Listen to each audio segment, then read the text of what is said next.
If you enjoy this content, consider becoming a patron on Patreon, a YouTube member, or a Twitch sub. Check the description for that and more. And as always, nothing in these videos are created using AI. It's time for us to take matters into our own hands. The new gods will bring paradise. The old gods have forsaken us. Of this pantheon of old gods, we can name a few. Groggoroth, the god of destruction, violence, blood magic, and human sacrifice. Groggoroth simply existed as a destroyer, something men feared, for men quickly grew accustomed to peace. But this god's nature was pure, like a fire raising a forest, so new life could take its place. It's said that Groggoroth would walk among men wearing the skin of a human to alleviate their fears of him. Then the trickster god Rare, the jealous one who oversees mankind as the moon.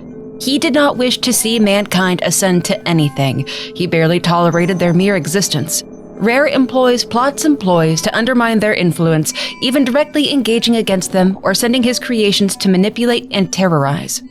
Sylvian, the god of love, lust, and creation. It is she who created mankind at the dawn of time.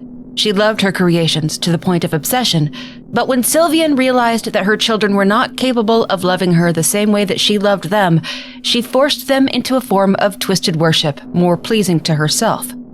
For a time in ancient history, she forced mankind into a sea of bodies engaged in coitus. Humanity wasted their days away until eventually they were freed from her influence. And then, the god of the depths. The enigmatic and reclusive, worshipped by those forsaken and forgotten. The one who will stand at the center of these journeys to come, though does so with little acknowledgement, unless you know where to look.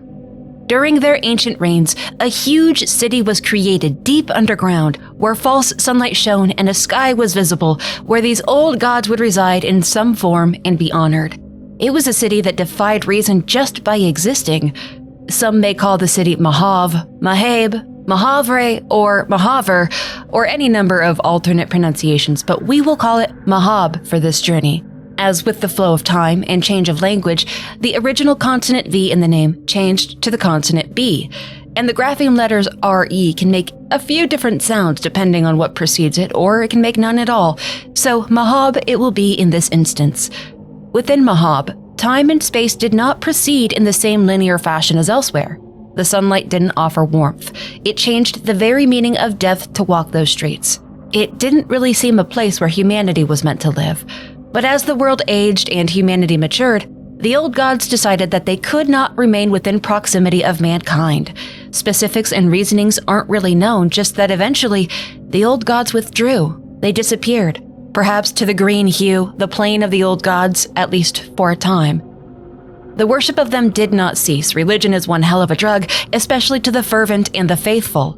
It's easy to infect others with religion. It's easy to teach basic worship. So, though the old gods weren't present, humanity remembered them, and were widely completely unaware that they were gone. But let's step forward out of truly ancient times, to shortly before the year 0 on the calendar. In the city of Jataea in the far eastern sanctuaries, a child was birthed by a virgin. It was the product of her encounter with a false god. At least, according to this particular popular story. Ask others and they may tell you a quite different tale. But this being became something so much more than just human. It's said that he went on to gather 12 apostles, and they sought to bring back the order of the old world, for humanity had grown devious, greedy, and wicked with its age. But this man was captured by the scheming kings and sultans of the time. He was crucified and left as a feast for the crows. But that was not the end for this being. In death, they spent 3 days and nights in the city of Mahab. He took steps to make himself more god than man, tales for another era and place, and then he returned to life. Known as Almer, he gathered his remaining 11 apostles, and they murdered the conniving kings and sultans of the era, thus restoring the order of the old world. Almer had ascended. He was a god to humanity. The city he was born in became a holy city, a new religion was born, and the year 0 was marked upon his resurrection. When his body died, it was buried in a great tomb quite near the ancient city of Mahab, and the religion built around him became immensely popular, outpacing what remained of the old gods. Yet, as the centuries carried on, mankind fell into misery and pain. Wasting kingdoms, disease, wars exploding, malcontent with the old gods grew and their absence was noticed. They were blamed for everything going wrong in the world. So in the year 809, a fellowship of 5 mortals assembled. They were going to seek the old gods out, who had left them without guidance or aid in their times of peril. These 5 were Francois, the eyes for the blind, Nilvin, the mother for the pure, Valtiel, the scholar of arts, Ron Chambara, the tormented poet, and the 5th was simply named Nosramus. These 5 went on a great, dangerous journey together to seek out the mythic city called Mahab. It required they delve through the old tombs protecting the city, where challenges and hazards awaited them, created by the gods themselves. But all 5 of them eventually made it to the gates of Mahab, and it was decided that they would take the power within the city for themselves, and they would all ascend as new gods. But within the 5th, Nosramus, was a moment of doubt according to some, or a moment of divinely granted clarity to others. Nosramus was so wise and strong of mind that couldn't be dazzled by the allure of ascension. He saw everything plainly before them, thus he was the only one who could understand the story this city told. Nosramus saw that they were not the first to pursue this path. They were not the first to reach Mahab. They were not the first to seek ascension. Far from it, in fact. Nosramus saw that since the departure of the old gods, mankind's path had actually been guided by a parade of different new gods, and it had created chaos and misery. Those many new gods now sat limply in the Hall of the Gods, inactive and forgotten. Nosramus knew that ascending as a new god was not the answer. It would lead them to nothing. He knew that, though the old gods were absent, their influence could not be usurped. But the other 4 didn't listen to Nosramus. He departed from the city, refusing to partake in their mission, and as for the others, they got just what they wanted. They each sat upon the throne of ascension within the golden temple of Mahab and ventured into where the old gods once roamed, the ever-hostile void. Alone, each of them had to find and face their own reflection, their own soul, to proclaim what sort of god they would become. If they managed to avoid the great blighted monstrosities of the void and confront themselves, then they could claim their own indomitable souls. And all 4 succeeded.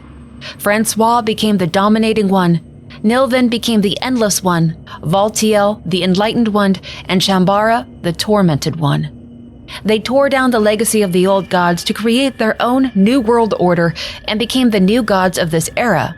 But while they did try to create an age of growth and prosperity, they eventually found that being an ascended human did not put them on the same level as the old gods. Their lives and reigns were limited, their power finite, to say the least. Thus, they found themselves in eternal states of dissatisfaction, like the many who came before them. Francois, who had the dominating soul, wished to unify the lands through his own strength. The new god was selfish, brutal, merciless, yet he could not do so. He ultimately ended up in the golden temple of Mahab, guarding the throne of ascension to prevent others from taking his place, while seeking visions of the true Mahab like what Nosramus had seen. Nilvin, who had the endless soul, believed that there was endless potential within mankind. She could appear to others in dream, existing as a physical presence, while also not truly being there. As the centuries passed, she began to understand that Nosramus was correct, and that ascending did not grant her the answers she desired. So she began to look for another way forward. In life, Chambara with the tormented soul was Ron Chambara the poet.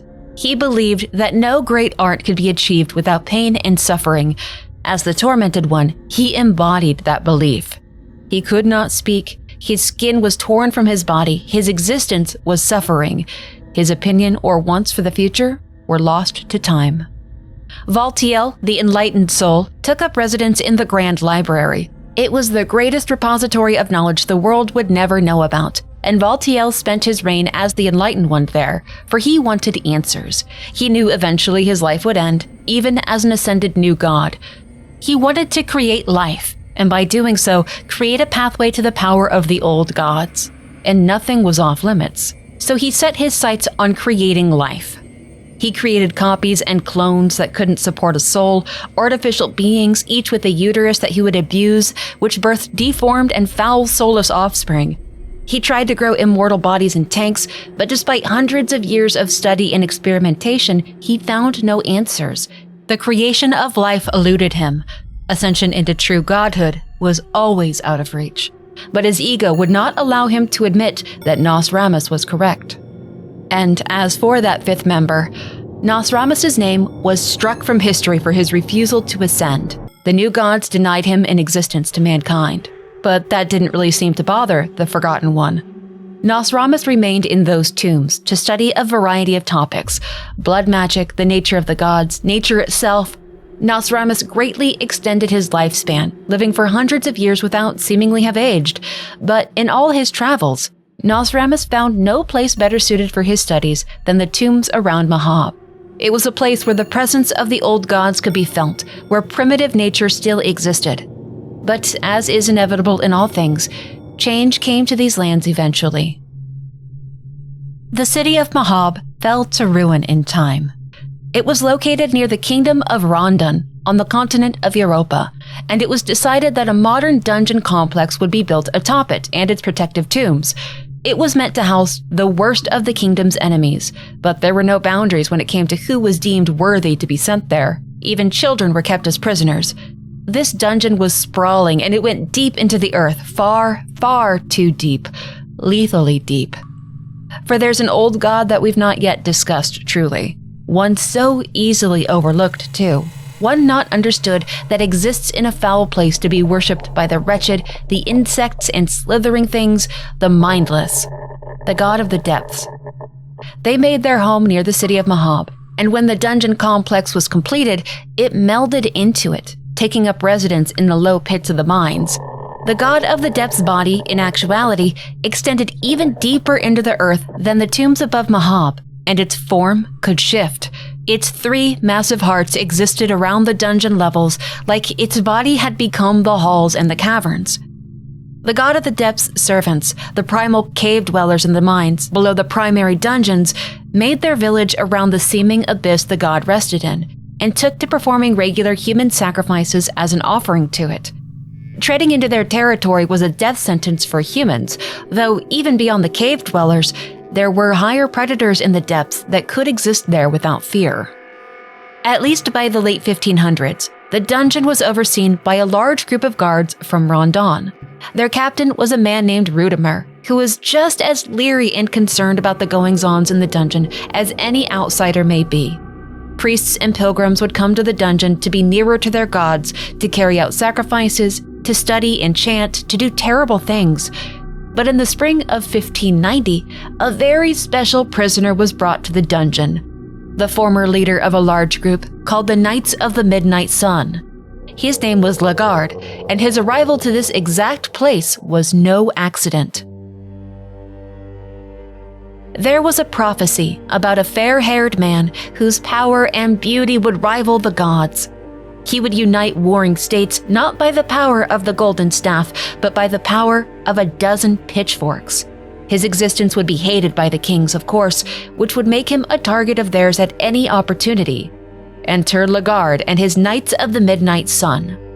Many believed him to be the one spoken about in the prophecy, but Lagarde wished to unify the lands regardless of some old dusty prophecy. But when he was presumably a very young man, early in his conquest, he had a most unusual dream. He dreamt that the new god Nilvin visited him, and that in this dream they conceived a child. He never dreamed of the new god again, and there was no child brought to him after that, and there was no reason provided for why one of the new gods would want to have a child with him, so it wasn't something he spoke of or even really seemed to contemplate. As he became more successful, more dominating over the lands, and beloved in his campaigns, talk of him being the chosen one of the prophecy grew. He didn't buy into it, but he did fully realize that he could use others' belief in it to his advantage. Despite his outward rejection of it, he studied it closely, eventually determining that he would succeed in his mission by ascending into godhood. In his research, he learned of a peculiar relic that he would need, somehow related to the old gods in the ancient city of Mahab, something called the Cube of the Depths. It was located in a horrible place known as Vinland, but Lagarde somehow found out that raiders from a city in the far north, a kingdom called Oldegard, had somehow sailed to Vinland and brought back ancient treasure. It's not clear how he found out or who told him, but he knew that the Cube of the Depths was there. He knew that he needed it because it would grant him enlightenment. Lagarde would take his knights north and raid the capital of Oldegard. This decision was unpopular.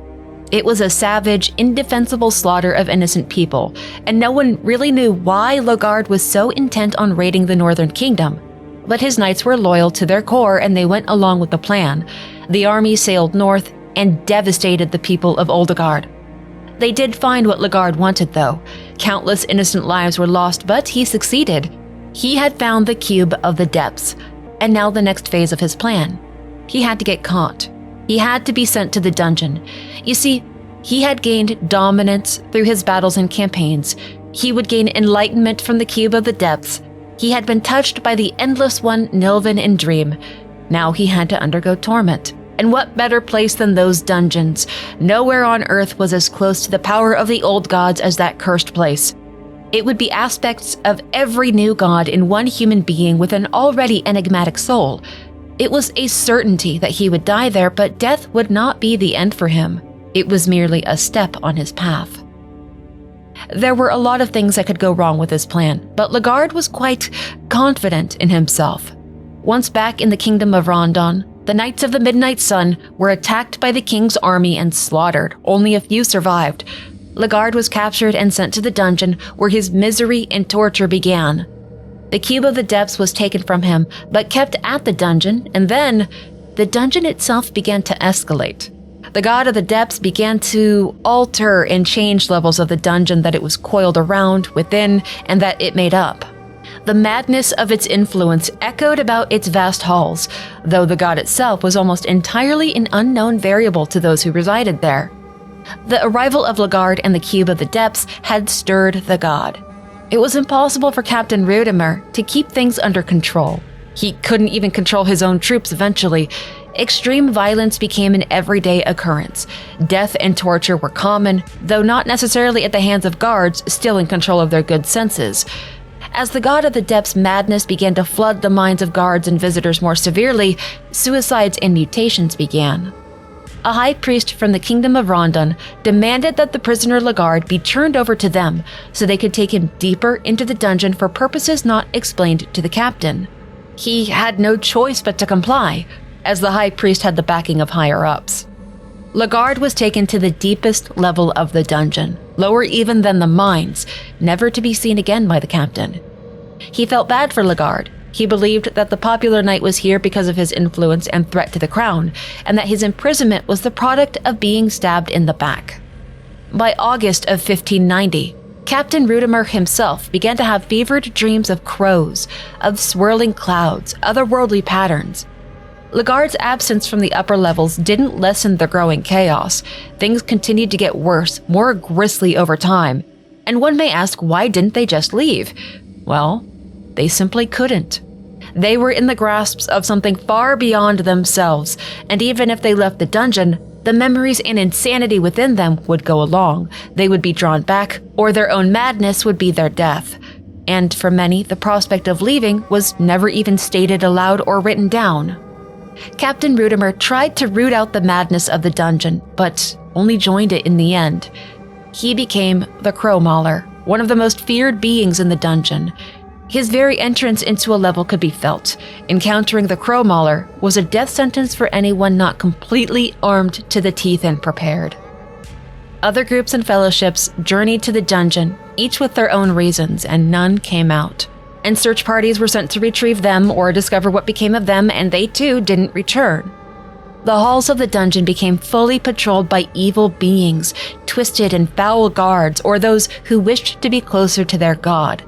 Grogoroth, Almer, and Sylvian were popular choices, despite not existing in the same plane as humanity anymore.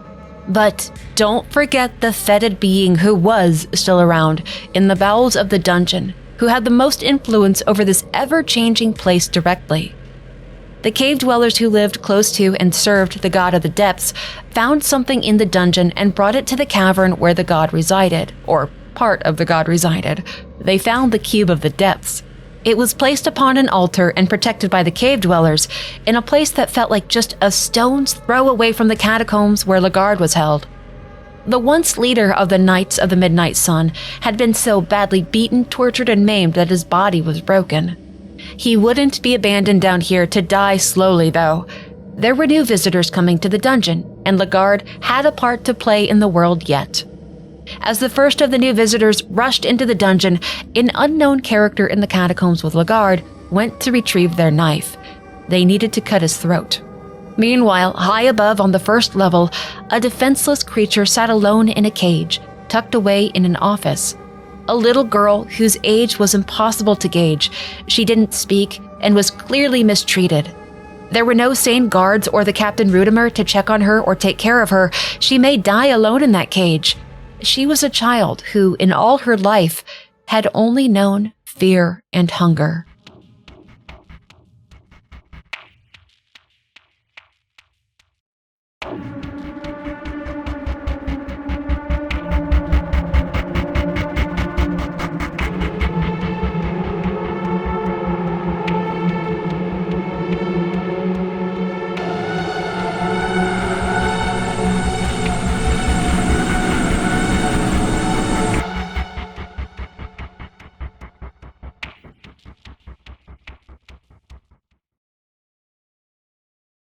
This video is supported by patrons on Patreon, YouTube members, and Twitch subs. See the warlord. See how she eats with grace and power. We must feed the warlord. If you wish to feed the warlord, consider becoming a patron on Patreon, a YouTube member, or a Twitch sub. Get access to supporter-only streams, a private Discord channel, early content, and the satisfaction of feeding your warlord. If you would like to feed the warlord, check the description for more information. And now, the warlord must sleep. Back to the lore.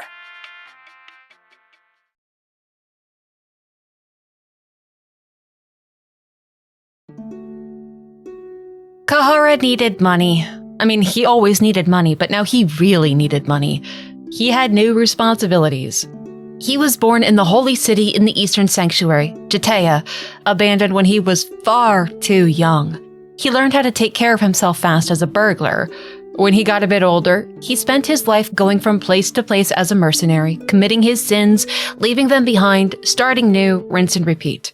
Never getting too attached or loyal to any one person, but then he met Celeste while in the capital city of the Kingdom of Rondon, and he got himself into all sorts of trouble by falling in love. Celeste was a sex worker, which didn't bother him. The two were head over heels for each other. But, well, he got her pregnant. He was happy to be a father, and he wanted to give Celeste and the baby the best lives possible, to get her out of sex work and all of them into a happy, safe home. Thus, he needed money. And he hated that Celeste had to continue working while she was pregnant. He wanted to shield her from that sort of thing. One day, while in the city, he was offered a job from the officials of the kingdom. He would be paid very well if he went to the dungeon of Rondon and retrieved a special prisoner being kept there, the captain of a fabled mercenary army, Knights of the Midnight Sun. Now, he wasn't told why he, an outsider, was being tasked with this, and he didn't really question it either. It paid so well that it would change his and Celeste's lives. So Cahara agreed to the mission, and as soon as he did, he felt nausea. He knew that there was something not quite right about it, but he didn't waste time in getting to the task at hand. He quickly grabbed what he could carry, and he rushed straight for the dungeon. When he finally arrived, the pit in his stomach just grew worse. Before he even stepped into the dungeon, there were signs of things being terribly wrong. An otherworldly fog surrounded it. A dead horse was just outside in the courtyard, which was dead at least a week based on how decomposed it was, and he heard the savage howls and barks from wild dogs, at first far away but clearly drawing in on his location. Cahara took what he could from the crates and barrels outside and he rushed into the dungeon, doing so quietly so as not to cue them into where he'd gone. Hopefully they don't sniff him out. It is so very dark inside. He expected guards and workers to be walking the halls, but clearly there's no one here, and the place doesn't really look well maintained. He can feel his sanity being sapped consistently, and his hunger is building unusually fast. It evokes a terrible feeling, and a guest book on the table has a note written by someone who seemed to know the place well. This nightmare has taken its toll on me. I am devolving into something far lesser than the man I once was. High morals and ethics have no value here, the things I've done to survive. There is no place for a little miscreant like me in the warmth of the sun anymore. I am a part of these dungeons now, part of this never-ending nightmare, just one more cog in the machine of fear and hunger. In a way, I find it comforting. I have a definite place in this wicked world, but I am writing this here as a warning for anyone who happens to step down into this darkness. Do leave if it is still possible. It's so dark, and Cahara can just barely make do with what light he does currently have. The next room is smeared in blood, and there's a list of inmates on the table, but it's completely illegible. And in the attached small prison cell is a cage with a little girl in it. She's crying, hiding her face, doesn't say a word. And he's not about to leave a child here alone, so he lockpicks the door, and the girl simply starts following him. She doesn't say anything, but she stays close to Cahara. Looks like he's going to be a babysitter for a while, too. The next area, he can see a figure in the shadows, and he assumes that it's somebody who works here, but it looks like a cadaver. Can something be living and look like this? It's immediately hostile towards them, forcing them both into a fight. Cahara is more than battle-ready, but the girl, well, she tries, and deals absolutely, no damage. It's a simple enough fight, but this is an ill omen. Cahara was worried about facing obstacles, but he wasn't really expecting zombie inmates to be loose on the upper levels, which means things have certainly gone to hell here. No wonder they sent him, an outsider, to do this. The kingdom probably doesn't want to sacrifice any of their good soldiers for it. Of course, this was too good to be true. He's going to be fighting or running his way to wherever this special prisoner is. And damn it, he has a little girl with him. He and the girl are going to search and loot every box, chest, and bookshelf they come across. They need food, medicine, weapons, armor. It's all going to be used. Hell, he'll even take scrolls and books if they look useful. Melee and magic are all fair game. At a statue of the 4 new gods, "Save us" is written in blood. Looks like no one answered the request, though. Typical god behavior. Things here are clearly bad. But he gets a reality check down the next hall when they come across a prison guard. They're deformed, massive, have a dick the size of a tree trunk, and their cleaver looks very well used. He is far, far more dangerous than the scrawny zombie prisoner thing from before, and it almost kills them both. Removing limbs and other appendages reduces their potential for dealing damage, but the monstrosity can still tackle and run at them with its body. Regardless, dismemberment will be mandatory moving forward. Better to get pushed and tackled than maimed by a blade or hit by a dick. There are hallways to be explored, though doing so brings the risk of running into guards or prisoners. Parts of the dungeon have fallen in, so they only have a few options in where to proceed. The next stretch is a courtyard where corpses are hanging from poles. They're not exactly fresh either. If they come across special purifying talismans, keys, or if Cahara can lockpick something, they can get into locked-off areas. One such area in this courtyard takes them to a special object called a hexen table, where items can be cursed to be stronger, and based on one's alignment with the gods, it can provide all sorts of useful abilities, like being able to fast travel between blood portals at ritual sites. They have special spells, abilities that heal or affect movement speed. Prayers and choices matter here, and he would be wise to utilize this table fully. A man is being sacrificed in the next building. There's no attempt to hide it by the priests, no fear of being discovered, no concern over being interrupted. Cahara has no idea how to handle something like this, so searches side halls first, hoping that he can just bypass the spectacle altogether. In the darkness of a passage, he hears footsteps, and a plump man runs right up to him. at first afraid that Cahara is another mindless killer, but then relaxes when it's clear that he is completely sane. The man loudly proclaims that he doesn't have time for this. He's been trapped here for God knows how long, and he's at his wit's end. Bravery has almost completely left him, and Cahara knows that makes men dangerous. The strange man tells Cahara that he should flee. He runs back into the darkness, and Cahara decides to just leave him be. He would rather not risk an encounter with somebody like that. But something else is in the hall, and he can hear breathing at its end. A torture chamber is around a corner with a table covered in fresh blood, but there's no sign of life, and no source for that breathing. But from the direction he just came, he can hear footsteps, and again, Cahara does not want to risk a fight when he can simply avoid it, especially with this little girl in tow. So they hide and they wait. He has no idea what is required to make a man look this way, but the being that comes around the corner barely looks human. If Cahara were to hazard a guess, this is the man who uses the torture rooms. There's no way in hell he is picking a fight. It's just not worth it. But that breathing, its source is nearby, at the end of the hallway past the torture room. It's from a large man with the literal head of a crow and a blade for an arm. Thankfully, thick bars separate them from each other, but Cahara knows without a doubt this creature is evil. Under no circumstance can he allow himself or the girl to be caught by a being like this. It would certainly be a death sentence. It just watches them as they leave, without making any movement, just staring and breathing loudly. On a bookshelf, Cahara finds a book about an old city called Mahab. It's not really the place to settle in with a book, but he cracks it open to take a peek, and both he and the girl are removed, like a dream swallowed them, taken someplace else, away from the dungeon, yet so close to it as well. It's a bright golden city, and as they walk the bridge they were set upon, 4 figures appear above them. Cahara knows them, the 4 new gods, trying to replace the old ones. It's the dominating one, Francois, who seems to acknowledge him the most. The tormented one called Chambara doesn't seem to notice him, though Cahara feels repulsed in his presence. He can feel the trauma and torment of this being. This whole scene gives him a deep sense of unease. Francois tells Cahara to meet him again, but that's all he says. The 4 vanish, leaving the girl and the man alone in this vision of old Mahab.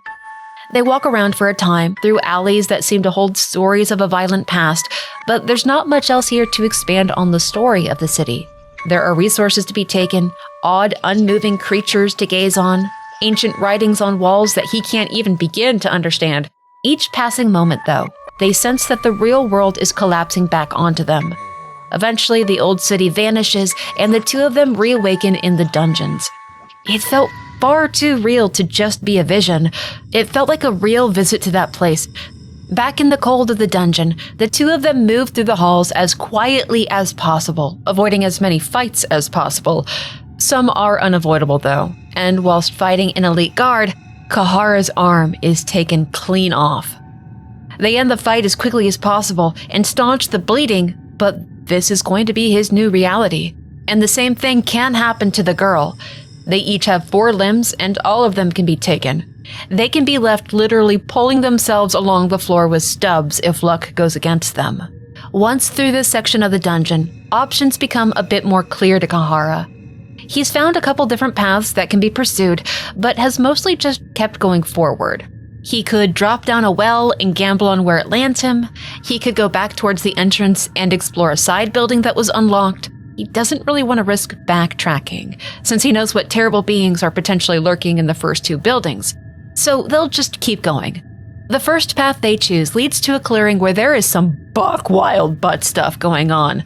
These are the bunny masks, followers of Sylvian. And while this might look like a party, there's not a lot of pleasure taking place here. It's a compulsion. They're in trances. Some even look like they're in pain. Cahara is invited to join them to deepen the bond with the god Sylvian, but there is a risk in doing so, at least past the first time. He can lose himself in the ritual, become trapped in it. He also has a little girl with him, so the 2 quickly and quietly leave the bunny masks behind.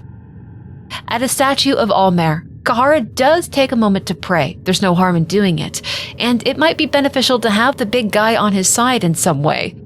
Grogoroth and Sylvian are a bit tougher to appease, in that they require violent sacrifices or sex to worship.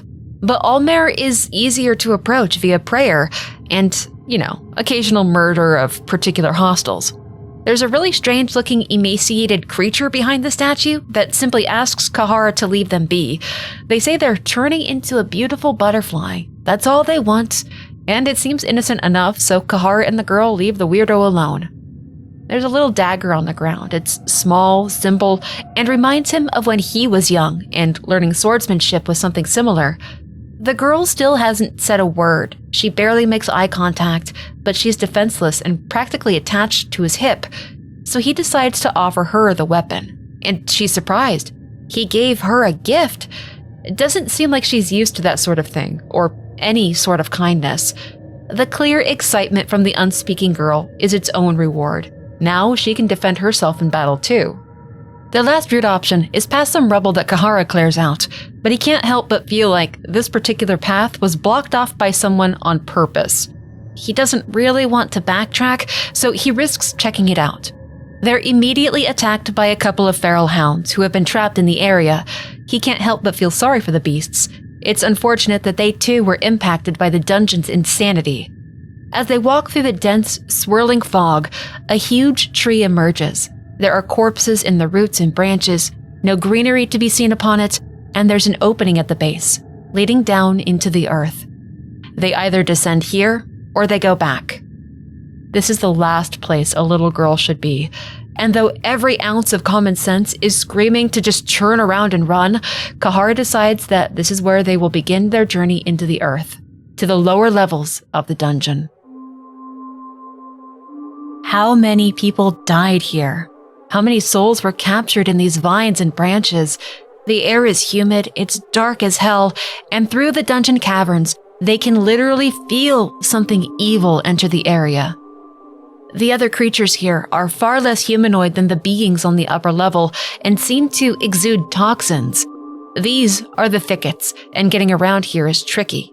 The paths sometimes have to be felt out through the walls of vines. The floor isn't stable and can drop them several levels if they're not careful, but they have to use those holes to get down to lower levels. There are no stairs or ladders around here, and once they do drop down a level, well, good luck backtracking. A few levels down, once the duo are comfortable dispatching these new enemies, they come across something absolutely disgusting. A giant pulsating sac that almost looks like an alien veiny organ. It's clearly connected to something in another part of the dungeon, but what could have external organs like this? Or is he inside its body right now? The thought gives him the willies, and he decides to just cut the sac open.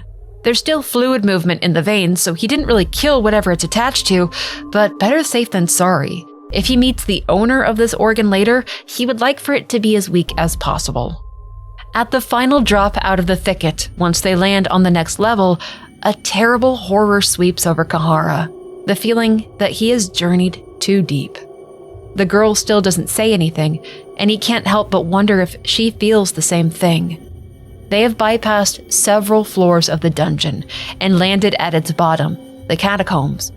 The ground changes eventually into what looks like pulsating, wriggling insects.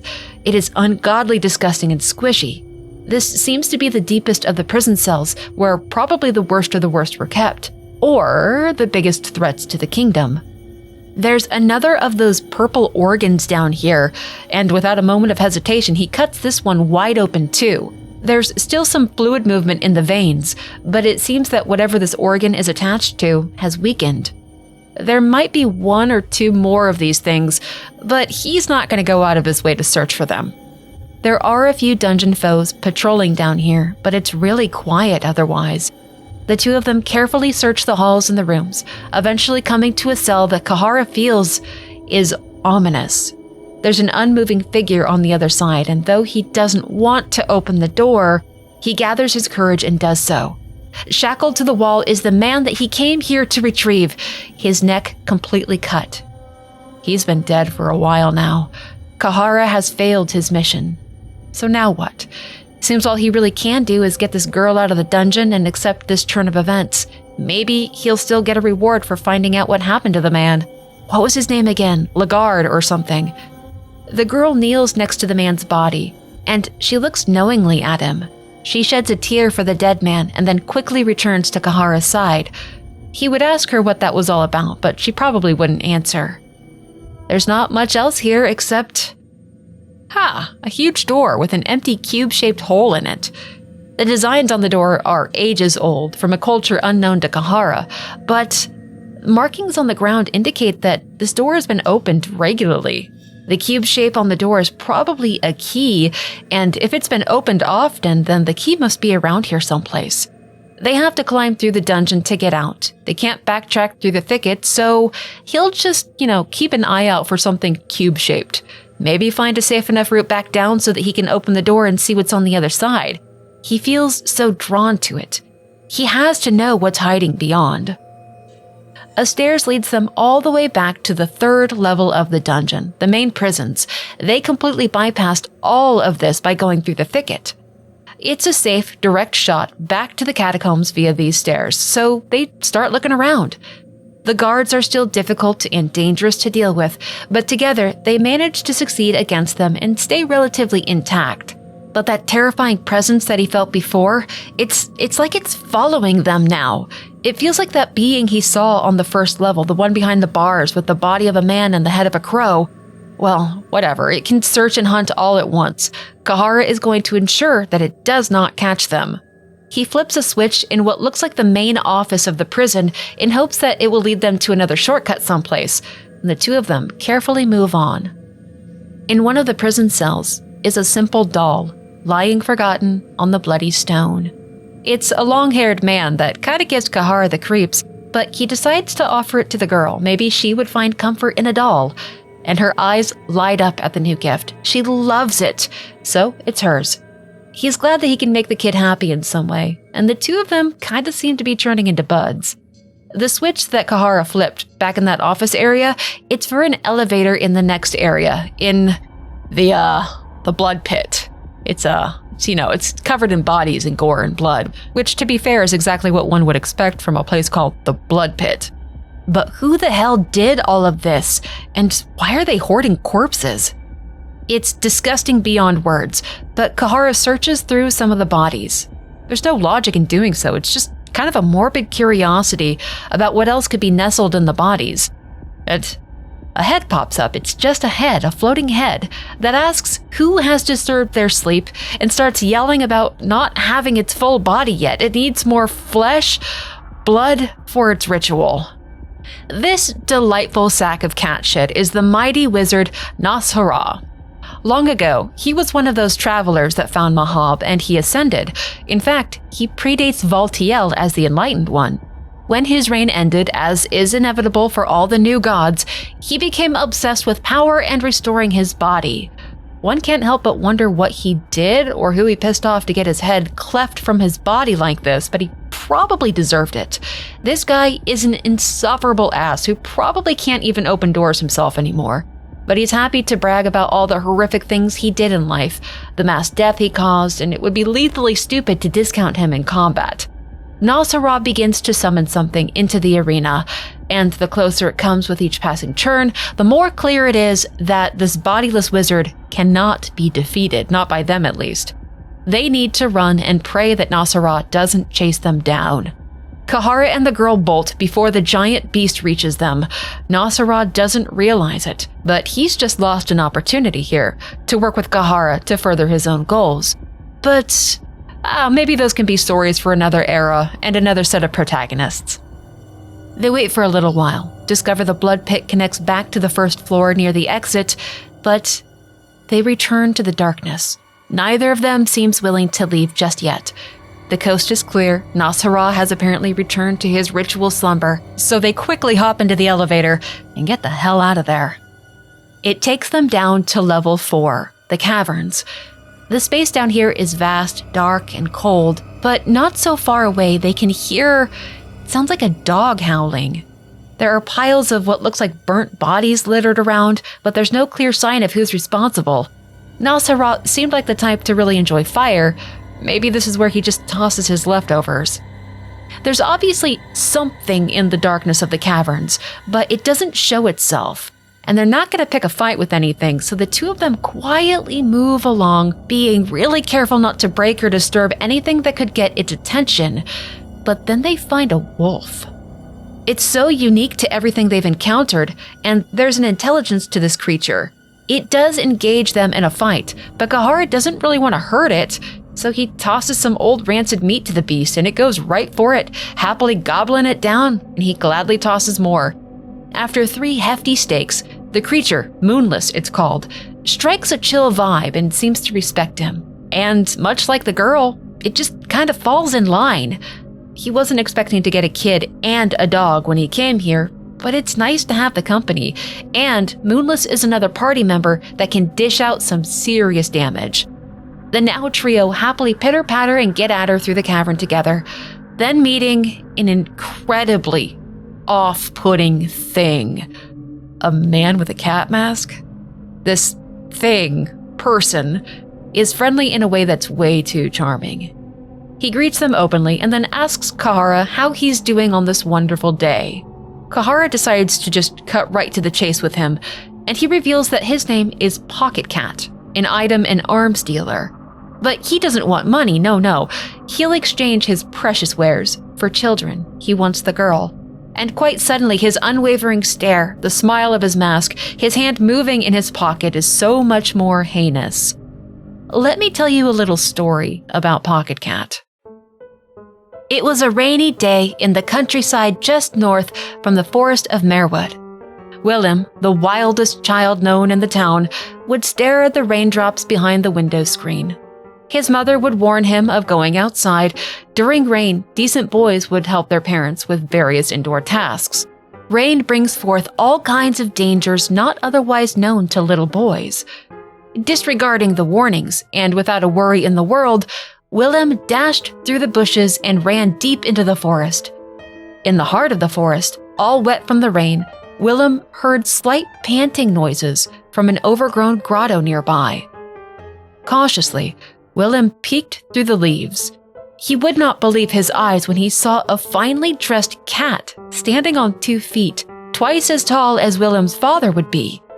The cat's back was facing Willem, its hand was moving swiftly inside its pocket, while 2 big yellow eyes gleamed inside a burlap sack in great excitement.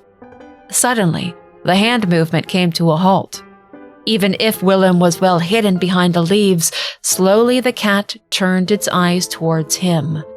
In terror, Willem ran as fast as he could towards his home. The 2 glowing yellow eyes of the cat haunted him all the way to his home gates. His mother was there to meet him by the front door. "So you just had to go to the woods, did you?" said his mother. "You saw something you shouldn't have, right?" questioned his mother. "And how do I know this?" Willem's mother would go inside to get a little parcel with decorated wrappings. This appeared on the front door just before you came in. It was directed to young Mr. Willem. Slowly, Willem unwrapped the decorated paper with small mouse prints on it. Inside the parcel, there was catnip. The next part of Pocketcat's story will come later, but needless to say, Cahara absolutely refuses the merchant's offer. And thankfully, Pocketcat doesn't lash out or express anger, just mild disappointment. But he promises that the offer will remain in case Cahara changes his mind. That will be a big nope, buddy. Big nope. The trio move on from the cavern, with uncertainty as to what they're looking for, but knowing that it sure as hell isn't here. The next place they find themselves in is the 5th level, the mines. Why the hell is there a mining system down here?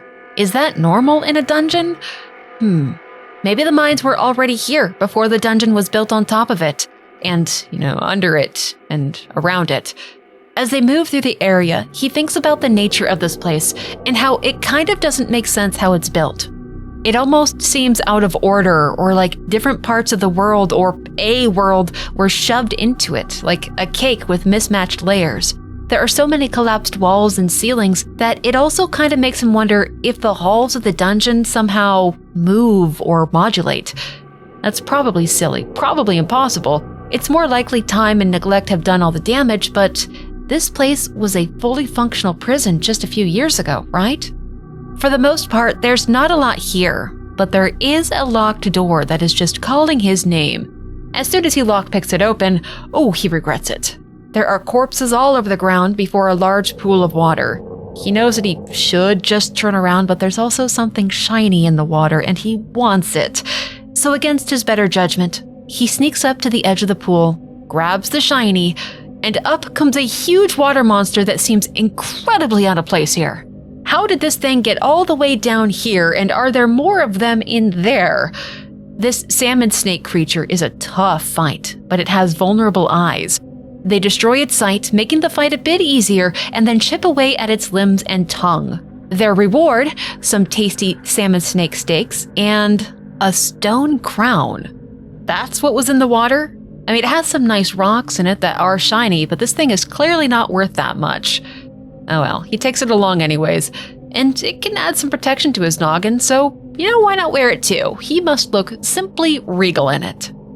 There are human heads impaled on spears in the next section of the mines. They look like warnings or threats, but they kinda need to go through here, so they'll just be extra careful. While fighting a particularly brutal enemy type, a yellow mage, he learns that there are still traces of the old gods in this world, specifically in this dungeon. The yellow mages pray to Grogoroth, because his presence is the strongest of all of them and it has the most power to offer. Being confronted by an old god, even a trace of it, would be terrifying. Is it possible to even fight something like that? Well, not for him. He wants to get through that door in the catacombs. But if there are traces of the old gods there, then he will consider his compelling curiosity completely satisfied. Deeper into the mines, they find what looks like a village, occupied by odd blue humanoid creatures. They don't attack, but they also don't look friendly. Very carefully, the trio search around, and then one of the cave dwellers looks at the crown on Cahara's head, and it starts worshipping him or honoring him, like he's royalty or something. So this is what it's like to be a king.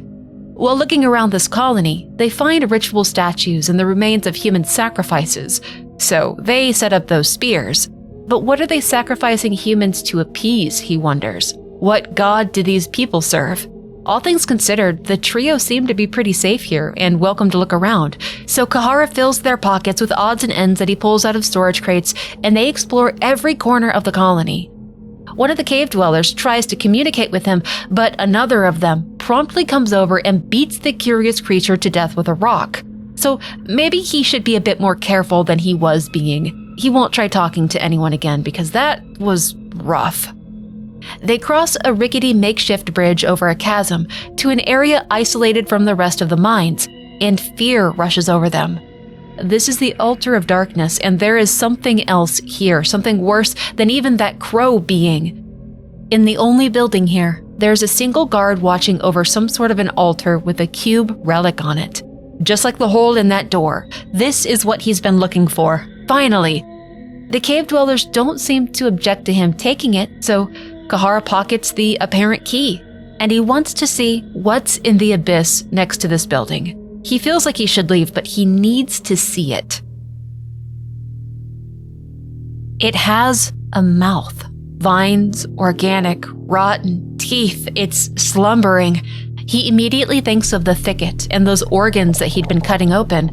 Do they belong to this? How connected to the dungeon is this thing? It might be one of the old ones, god of the depths, but he's content not knowing more about it. He takes the girl and Moonless away from here promptly. They have what they need for the final stretch of their journey. That damned cat thing, Pocketcat, it's waiting for them. Moonless promptly expresses how she feels about it, but they have to pass Pocketcat back, so Cahara engages with them. Kind of feels like they're following the group, but he doesn't want to risk antagonizing Pocketcat, so he stays cordial. The merchant pleasantly asks if they can have a little one-on-one session, and Cahara agrees, not realizing how uncomfortable it's about to get. Pocketcat asks Cahara if he's happy, which he says yes to, despite feeling compelled to be here. He has Celeste and a baby waiting for him back home, so sure, he's happy. Pocketcat expresses positive surprise and kinda yaps on for a bit about the nature of happiness and its impact as one grows older. If he wasn't so, him, he would be a great conversationalist. Seems that no matter what Pocketcat does, he can't seem to reach happiness. He covers his true emotion with reflexive laughter, and his mask perpetually conceals his true feelings. He speaks as though he wishes to achieve happiness, but it will never be something that he understands. Kind of like, boundaries or not being creepy and weird. Most definitely too touchy in ways that are illegal if given the opportunity. He is still very interested in buying the girl, but Cahara refuses to even discuss it. And with that, they move on. Through a gore-covered hole in a section of the village, they find that this place is directly above, the worship grounds to those who serve Grogoroth.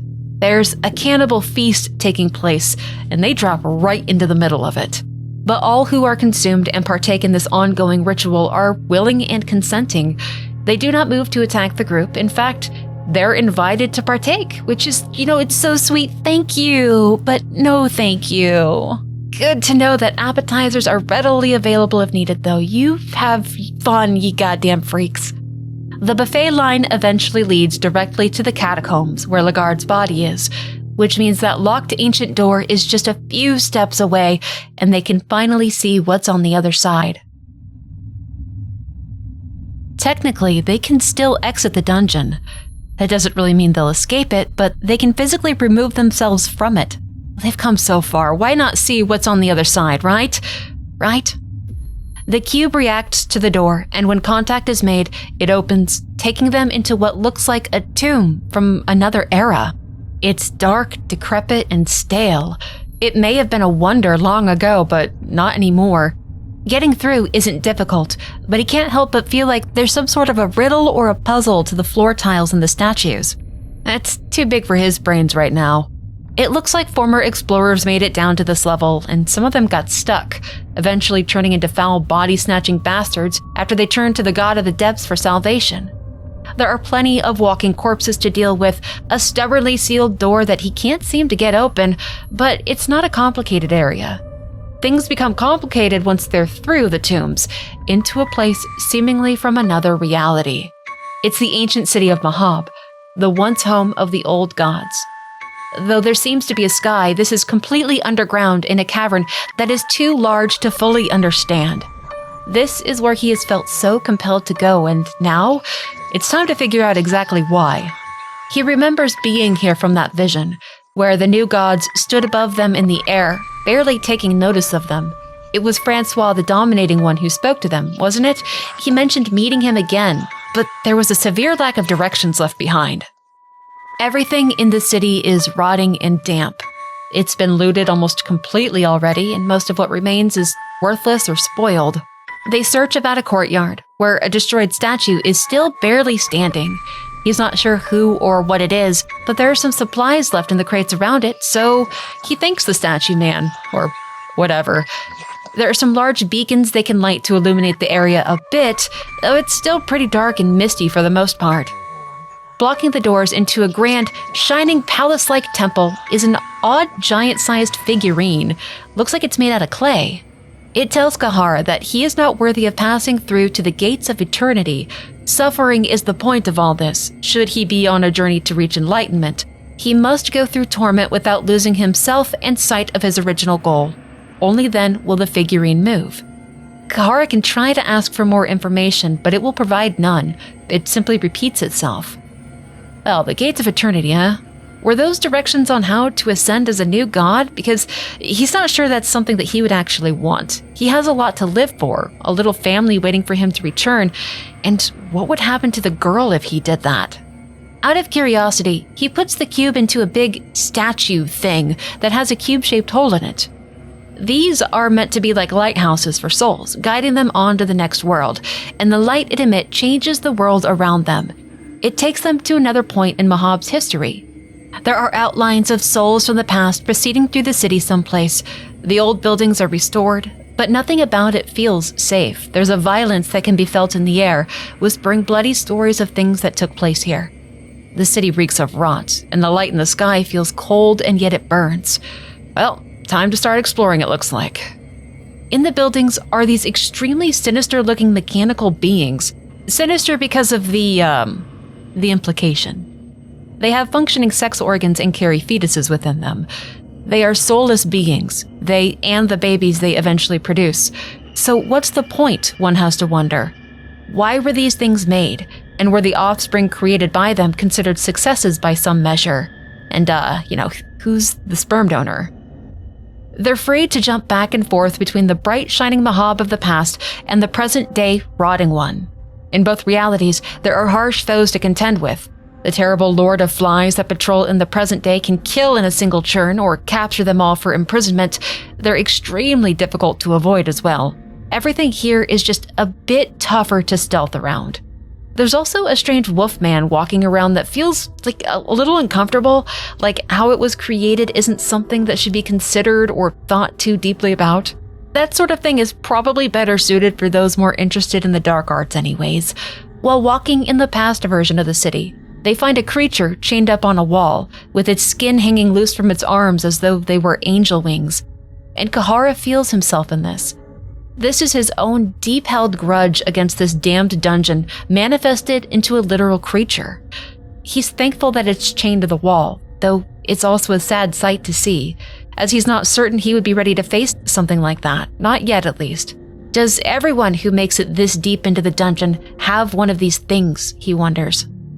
In the past, at least, there are some speaking things. Hard to say that they're living creatures. They're more figurines, one offering trade, another that looks like a child, and one a guardian who looks over the city until the king returns.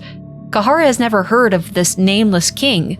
The guardian says that the king is the one who built the city, but he knows nothing else about them. He's been gone for ages, long before his own creation. This creature believes in a prophecy, which tells of the city's king returning, though details and specifics of the prophecy have been long lost to time.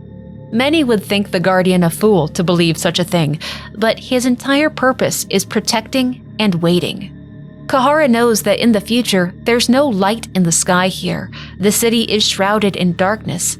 He can't help but wonder if hundreds of years of nothingness in the dark could drive even a figurine to insanity. In a small building just outside the Grand Library, there are cages stacked up upon each other, some with remains still inside. There's an old letter left in one, written by a man right before his own death. He was brought here for trying to resurrect a loved one. They've encountered ghouls and raised dead, but actual true resurrection? God, imagine the possibilities. It seems that there were still some taboo magics, though, even here. That man must have met a terrible death. Upstairs is a torture table and a disgusting glass pod filled with liquid and a human body that doesn't quite cross the uncanny valley. Looking at its empty eye sockets inspires dread. It's like looking into a void. The book beside it kind of fills in some blanks. Someone was trying to create artificial bodies and kept failing, but to what end isn't yet clear. So now, the Grand Library itself. This place would be a nerd's wet dream, minus the uteruses and deformed baby things. And if those add to the allure, then good God, seek help. There are books here about the old gods, the new gods, the abilities of his own ancestors. There are scripts and tomes in languages that he can't comprehend, and they're all stacked to the ceiling on their shelves. He's certain that if someone wanted to find the secrets of resurrection, this would be the place to find it. But he doesn't care about that. He feels his purpose lies elsewhere, but he's still not sure where to look. Furthermore, the more he thinks about it, he doesn't really feel that his business is with the new gods themselves. Cahara isn't here to talk religion. He doesn't want to follow in their footsteps. He doesn't want any trouble with them. But there is something in this city calling to him that reeks of purpose. Clues around the library lay out who is responsible for the attempts at creating fake bodies. The new god Valtiel, the enlightened one. He was trying to create a way into immortality, because even the ascended ones die eventually. Valtiel didn't want to relinquish his role, or doesn't want to, rather. To Cahara's knowledge, the ascended new gods from almost 800 years ago are still around. Feeling that he doesn't want to risk a run-in with Valtiel, and after a fruitless search through the library, he decides to take his search back out into the city. If for any reason he does need to come back here, he knows the way well, though he would really rather not. Far to the east, they spot a slender, high tower. While ascending it in the bright past, they get a good look at the city in its former glory. And atop the tower is a quiet room with just a bed, and of all the places they've been before, this is the only one that's actually felt safe. So he calls for a long rest, and they all settle in for some much-needed sleep. Cahara's dreams take him away, back to Rondon, where all of this began, probably the closest thing to home for him. The girl and the dog are with him, but it's not right. The houses and the street lamps are wobbly, the details are smudged. There are things patrolling the street that he definitely doesn't want to antagonize. They look like body snatchers and deformed men. So, more of a nightmare than a generic dream then. A poster on a wall warns of children going missing, 13 since just the start of this year. City officials were asking for information and trying to raise awareness about it. This doesn't sound familiar to him, though he was out of the city often enough that he may have just missed this event completely. Down a back street, he comes to a very, very familiar place. The brothel where Celeste works. They enter and they find it to be, quite busy. But he just wants to see if Celeste is here. And at the far end of the main hall, he sees her and himself. This is a memory of right before he left the city to come to the dungeon. Her belly was big from the pregnancy, and he hated that she had to work in these conditions. She tried to keep a positive outlook on it, despite it all, but he couldn't accept that she and their child were going to be subject to this life any longer. He'd gotten an offer for a job to do something dangerous, but it paid so well that he couldn't refuse. He was going to buy them a new life. His drifting days were over. Celeste couldn't fight him on it. She just asked him to promise that he would come back. It's a promise that he still fully intends to keep. Virtually every door he tries to open in this city is stuck or it looks false. But in the next alley, one does open up. It leads down a flight of stairs into complete darkness, but he knows that something is in there. There's movement in the shadows. A small child is trying to drag themselves out into the light, but they're swiftly pulled back. There's the meow of a cat, and a familiar face appears in the darkness. It's Pocketcat. He was the one taking children in the city. It's impossible to say when, because time here isn't normal. The city seems to be more made up of memories, like a patchwork quilt, than an actual snapshot in time.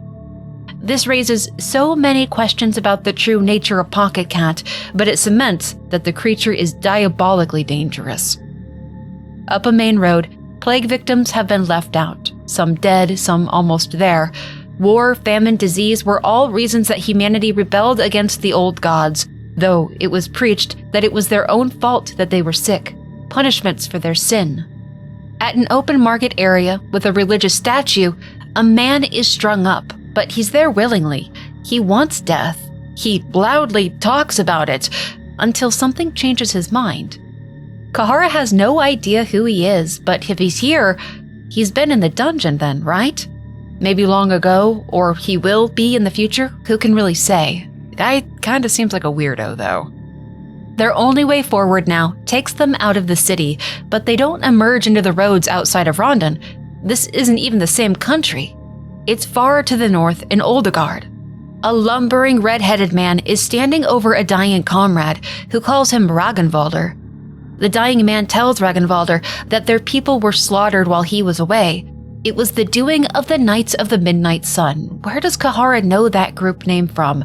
They were led by a pretty man with the locks of a fair maiden, and immediately Cahara knows who they're talking about, Legard. The man was famously, stupidly gorgeous after all, and now super dead. Legard ordered this village destroyed so he could claim a treasure that they'd brought back from Vinland. The man, Ragnvaldr, runs off after saying two names, and the group chases after him, finding traces of violence and bodies all over the forest. What was done here was horrific. It was so unnecessary. Did that Legard guy really think that people wouldn't care about something like that? At Ragnvaldr's home, he emerges stunned. He sits on the ground and he repeats to himself, "Unforgivable. Unforgivable." The poor man. Hopefully he was able to find peace after all of that. Inside his dark home, an old woman sits at her spinning wheel, and it turns to face them with contempt. The hostility about her is potent, so they attack. Cahara doesn't know the myths of the North countries, But this being is certainly here because of that red-haired man. What she represents, why she's here specifically, what happened in this home are not tales that they will be told, at least not here and not in their entirety.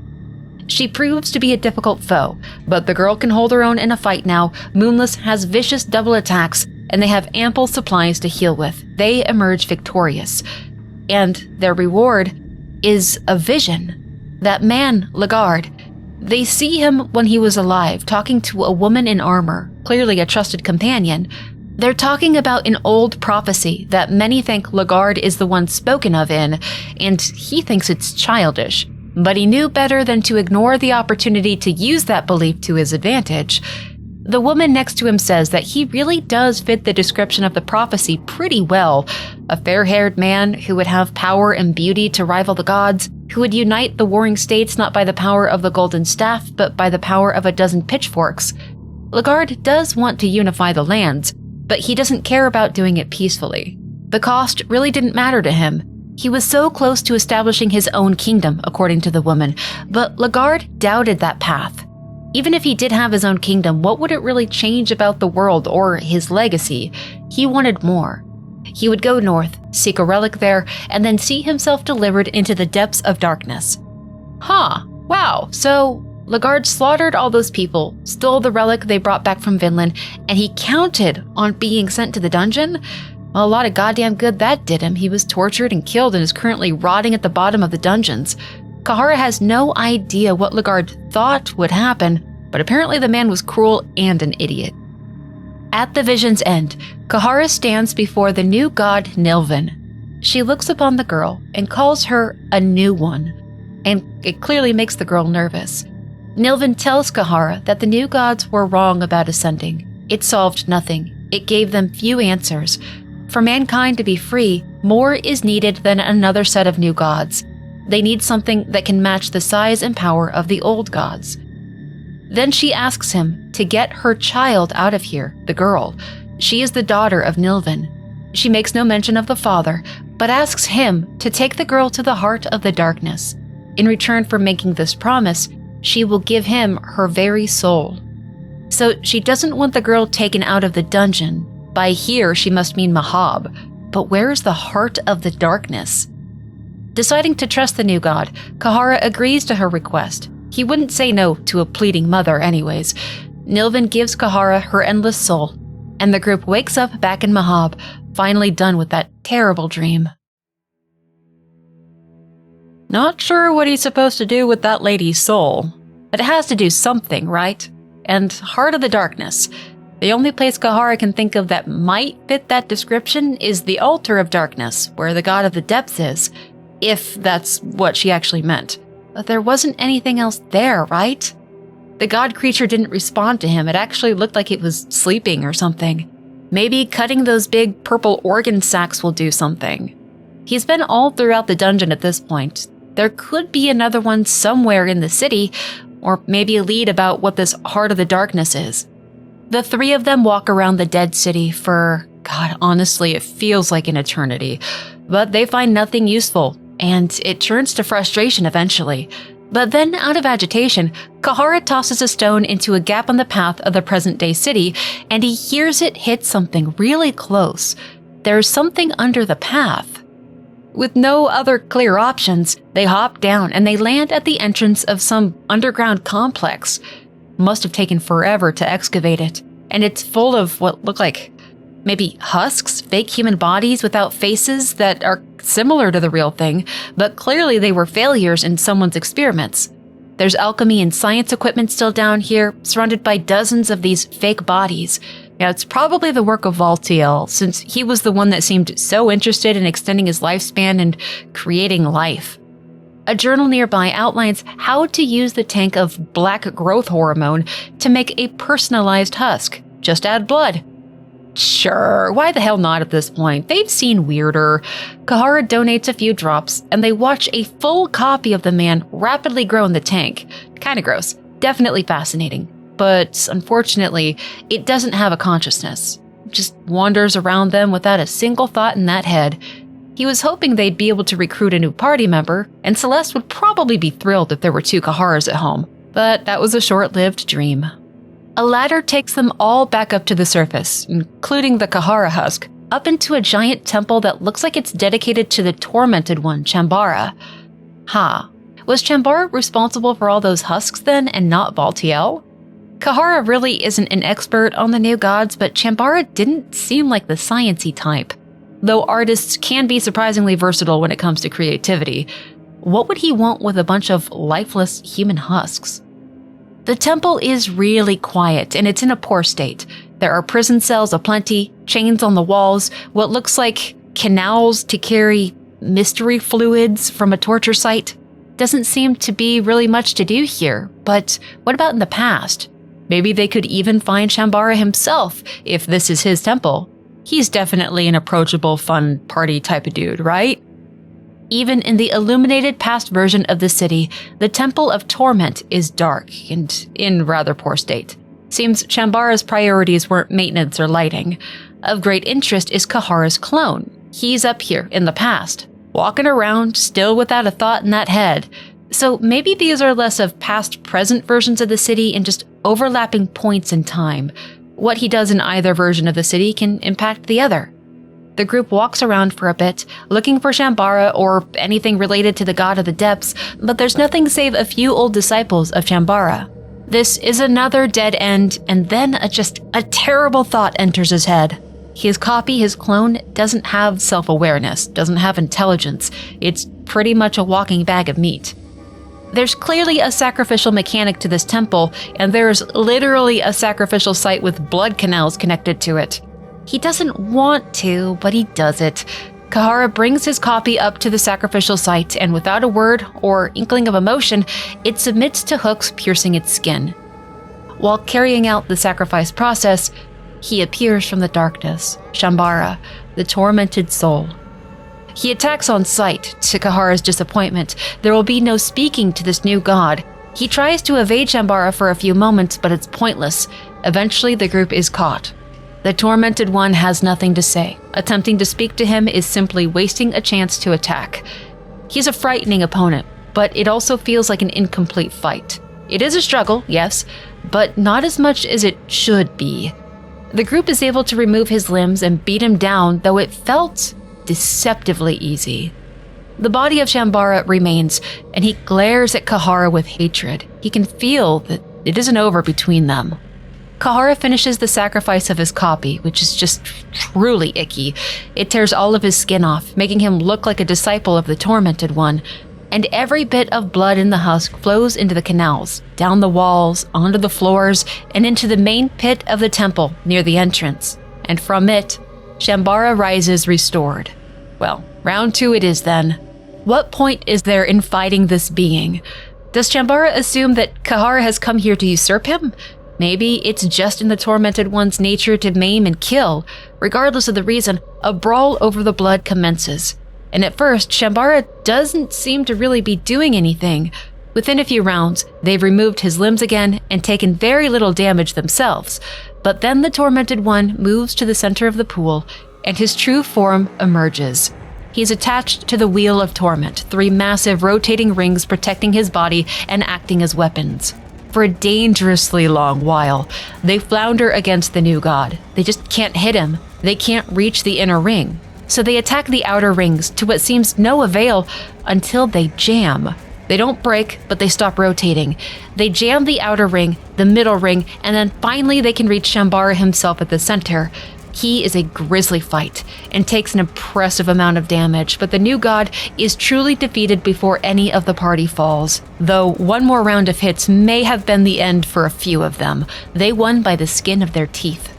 Chambara quietly sinks into the pool of blood. As terrible as he was to see, there is a sadness to this. A millennia of torment slipping away. Despite the odd grief, there's also a feeling that something has started to change, something greater than themselves related to the dungeon and the gods. Cahara takes Chambara's tormented soul and remembers the words of that figurine guarding the entrance to that giant golden temple. They had told Cahara that to get in there, he needed to go through torment without losing sight of his original goal. Being confronted by Chambara was definitely worthy of being called torment, and now they had 2 new god souls. The figurine at the temple door still won't let them pass through. which just leaves Valtiel and Francois. Does he need their souls too? There's a chance that Valtiel is in the library someplace. There was a door that he couldn't get past, but Francois? He has no idea. He hadn't stopped to look at the statues outside the library before. There's one of Valtiel and one of goddamn Cahara, that vile head they'd encountered in the upper level of the dungeon that tried summoning some sort of demon to tear them apart. So, he preceded Valtiel as the Enlightened One, huh? Hopefully Valtiel is the complete opposite of Cahara, though he's seen and read enough about the guy to speculate that he's probably a lot like Cahara. The last door they need to get through seems to be locked via a puzzle, 5 statues that need to be set in certain poses.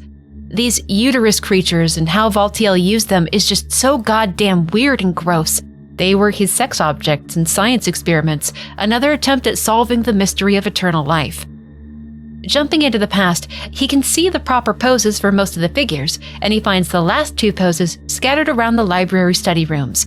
It's a blessing that the process wasn't too difficult to figure out. They're into the last part of the library in no time at all. Valtiel's inner sanctum is musty and dark, and he is here. Valtiel himself stands quietly, looking into the darkness. He looks just like some normal guy, too. He leaps off the high bookshelf when Cahara draws in close, down into the darkness below. It looks like an endless drop from up here into nothing, but he needs to at least talk to Valtiel. So they start climbing down the shelves. As they slowly descend, he swears he can see a large shape coming towards them from the darkness. He then also realizes that the girl is missing her hand. When did that happen? And the poor kid never made a peep. The wound is bound and tended to, so he can't really do anything more for it right now, but he still feels just awful about it. And that giant shape, it's definitely getting closer. Worse yet, it feels powerful. They climb down into the darkness, and then he appears, Valtiel in all his glory. In the off chance that this guy can be reasoned with, Cahara tries to talk to him first, while the girl and Moonless start stabbing and biting his literal exposed brain. In response to his attempts to communicate, Valtiel floods Cahara's mind with concepts and then a question. The character who walks among men called the Pocketcat, he is the servant of which older god? Ooh, it's trivia time, and I love trivia like this in video games. Hold my beer. Well, Pocketcat seems like a trickster creature, so he guesses the trickster moon god, which is correct, and it deals a huge amount of damage to the new god. Valtiel may be the smartest guy in the library, but he is undoing himself by taking chances against Cahara's willingness to answer his questions. The former mercenary gets every single question correct, and what makes it all the more sweet is it's almost all information that he's obtained while in the dungeon and this library. Several rounds of sometimes repeating trivia later, Valtiel the Enlightened One is thoroughly beaten. The knowledge of Valtiel passes through his own mind, but it's far, far too much to comprehend. He even sees glimpses of what's on the other side of life's coin. It's so intense that it causes pain, but like before, he feels something more changing in the grand scheme of the world. He claims Valtiel's enlightened soul, takes one last look at the abyss below, and they all leave the sprawling library. But just beyond the library, where the figurines reside, there's a door that he missed. It looks like a simple spherical room with fancy carvings in the walls, and they feel really at peace here. He starts reading the only book in the small room and feels his eyes close. When they open, he's standing in a grand hall lined with countless dining tables and large beings filling each seat. This feels like an ominous place, yet still, it's peaceful. There's potential for danger, but he's relatively safe. These are the many, many new gods that came before the present ones. The travelers, seekers, pilgrims who came here to ascend and succeed. In the end, they did not change the world. They were forgotten or unobserved by mankind. But they possess knowledge unmatched, and Cahara has earned 3 questions. He can ask anything of himself, the girl, the gods old and new, Lagarde, the people he saw in the dream. He need only decide that it's what he wants to ask.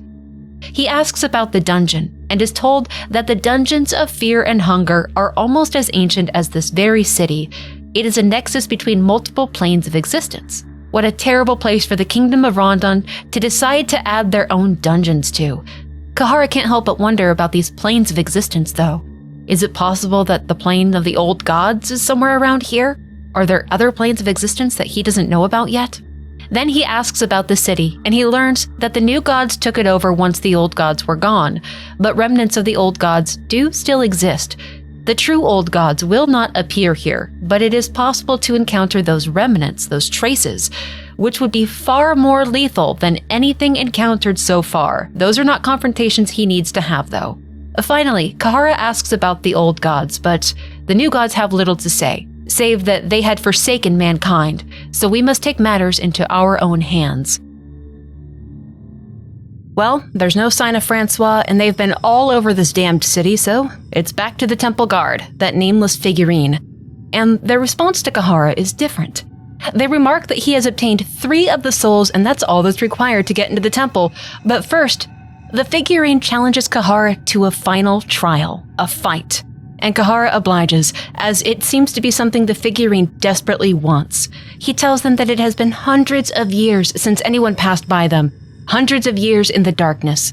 Their mind is lost, and then Cahara realizes that this is the childlike figurine that he had met in the past version of the city, near the library, the one hanging out next to a vendor and the old guardian. Oh, this pitiful creature. It was created to serve this purpose, guarding the temple door, but it was a maddening one. Their fight is good, and it ends in the figurine's defeat. Finally, hopefully, it can get some peace. Before they go in, a familiar figure appears from the darkness. They must have just been waiting for the fight to end. It's Pocketcat, and Cahara's stomach just drops. But he does acknowledge the being. Pocketcat is, as always, charismatic and approachable. To Cahara, that is. But this time around, he's pushy. He's really focused in on the girl. After all, he's wanted one for himself for a while now, so Cahara really should seriously consider his offer to buy her, just hand her over. With no hesitation, Cahara says no again, and Pocketcat shows another side of himself. The large, overbearing one that will use vague threats of obvious violence to get what he wants. He grows larger, his stature changes, and he starts bargaining. Cahara barely knows the girl. They only met a few moments ago after all, and Pocketcat just wants this tiny pleasure, his only pleasure. How about the next chapter of Pocketcat's tale? The town of Marewood was in a festive mood. It was the beginning of the harvest season, and food was plentiful. Willem's mother and father were arranging a large party for all the big families of the town. Even some noble ones were supposed to show up from outside the town. Willem had to wear his Sunday suit, the suit he would typically wear when going to church on Sundays, and needless to say, the suit wasn't to Willem's liking. Now, you know we need to make a good impression on the city folk, his mother would say. Why should I care? Said Willem. Willem's mother would pull him by the ear violently and say, Don't you understand that our livelihood depends on those nobles and the fancy? Willem shrugged it off and nodded. It is important to obey your parents, after all, if you are to grow up even somewhat decent and moral. It is written even in the book of our Lord, the Bible of Almer. The party guests started coming as the sun set. The festive people were of all kinds. You had the well-eaten mayor of the town and his wife, who was so young she couldn't have been more than 3 years older than Willem. You had the Parkinsons from next door, with their faces forever set on an expression of pure disgust. There were also many people Willem had never seen before, especially one gay gentleman with a constant grin on his face caught Willem's attention. The man also noticed young Willem. He winked his eye, even though otherwise his face was set on the same grin all the time. The gentleman gave Willem jeepers creepers. As the full moon had risen the highest, and the festive people were at their most cocked, Willem noticed the gay gentleman gone. After a short search, he found the man from their backyard, howling at the moon. This already made young Willem very nervous, but then the man turned his gaze towards Willem. His eyes were the same as the 2 haunting yellow eyes Willem had seen in the Merwood forest some days ago. Suddenly, Willem realized the size of the man. For some reason, he had not realized it before, but the man was almost the same height as their house. With a cat-like expression, the man would say, "Fancy meeting you here, young mister." The Pocketcat would say, So, how do you think we should handle the situation now that you've seen something you shouldn't have? I won't say a thing. You can trust me, you say. Is that so? We need to have a common secret so that I can truly trust you. Would you like that? Would you love that? Would you love me? The Pocketcat says as he puts his other hand to his pocket. The Pocketcat says, well, let us not dwell on those matters. The night is festive. It is a full moon after all.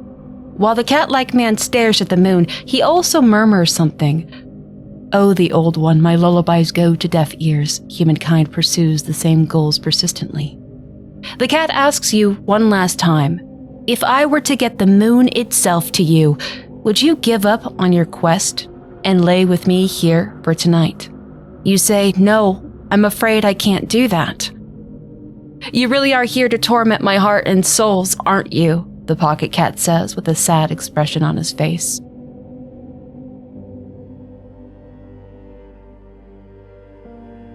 The being purrs louder as he waits for Cahara to think things through, then asks one more time, will he politely give Pocketcat the girl? And one last time, Cahara tells him no. But it seems Pocketcat was banking on intimidation to get him what he wanted. He asks aloud, Master, what do I do? In admission of defeat, the being returns to his normal shape and just laughs it off, then says, I did think you loved me, I really did. What? Apparently, the two of them had shared long gazes with one another and used to talk to each other deep into the night. He's recounting something Cahara had no involvement in, but to Pocketcat it seems to be absolute reality. The two of them were nearly romantically linked. That Cahara doesn't share his feelings breaks his heart, so he's just going to go while he still has his dignity. And he's gone. What the actual hell even just happened here? Pocketcat is delusional, obsessive, and driven into his deeds by his master, the trickster god. How many have been called Pocketcat before this version of them? Cahara absolutely does not wish them well. In fact, he hopes that Pocketcat finds himself on the wrong side of the Crow Mauler's blade. In the dark present-day version of the temple, a thought hits Cahara. It's not too late to leave. He can find a way out for them still, but he also quickly sets the thought aside as it's not worth considering. He needs to pay attention to what they're doing now, and he made a promise. He's going to take care of the girl. They hear hounds barking the entire way down this hallway, and when they reach the end of it, they hear gates open, and the howling turns rabid. Those creatures were in pens, and someone just opened them. The three of them run down the hall until the barking grows distant enough that they feel exploration is possible. They are in a large, dark room that almost seems to look like an old throne room where a giant pulsating organ resides. This must be it. This must be the final organ to the god of the depths at the altar of darkness. It was hidden down here the whole time, so they had to fight Valtiel and Shambara. Suddenly it all feels so purposeful and clear. Cahara cuts open the purple organ and watches as it and the tissue it's attached to stops moving completely. They hear a scream through the dungeon and he wonders, is the god of the depths really dead? Did he really kill an old god? The new gods in the dining hall said that what remained of the old gods in the city were merely cast-off remnants and echoes of them. Is that the same for this old god? He does not believe his destiny is here. This is not where the girl's mother directed them to go. He still takes a moment to look around, finds no trace of the new god Francois, but doesn't worry over it. In fact, he would rather not encounter the dominating one.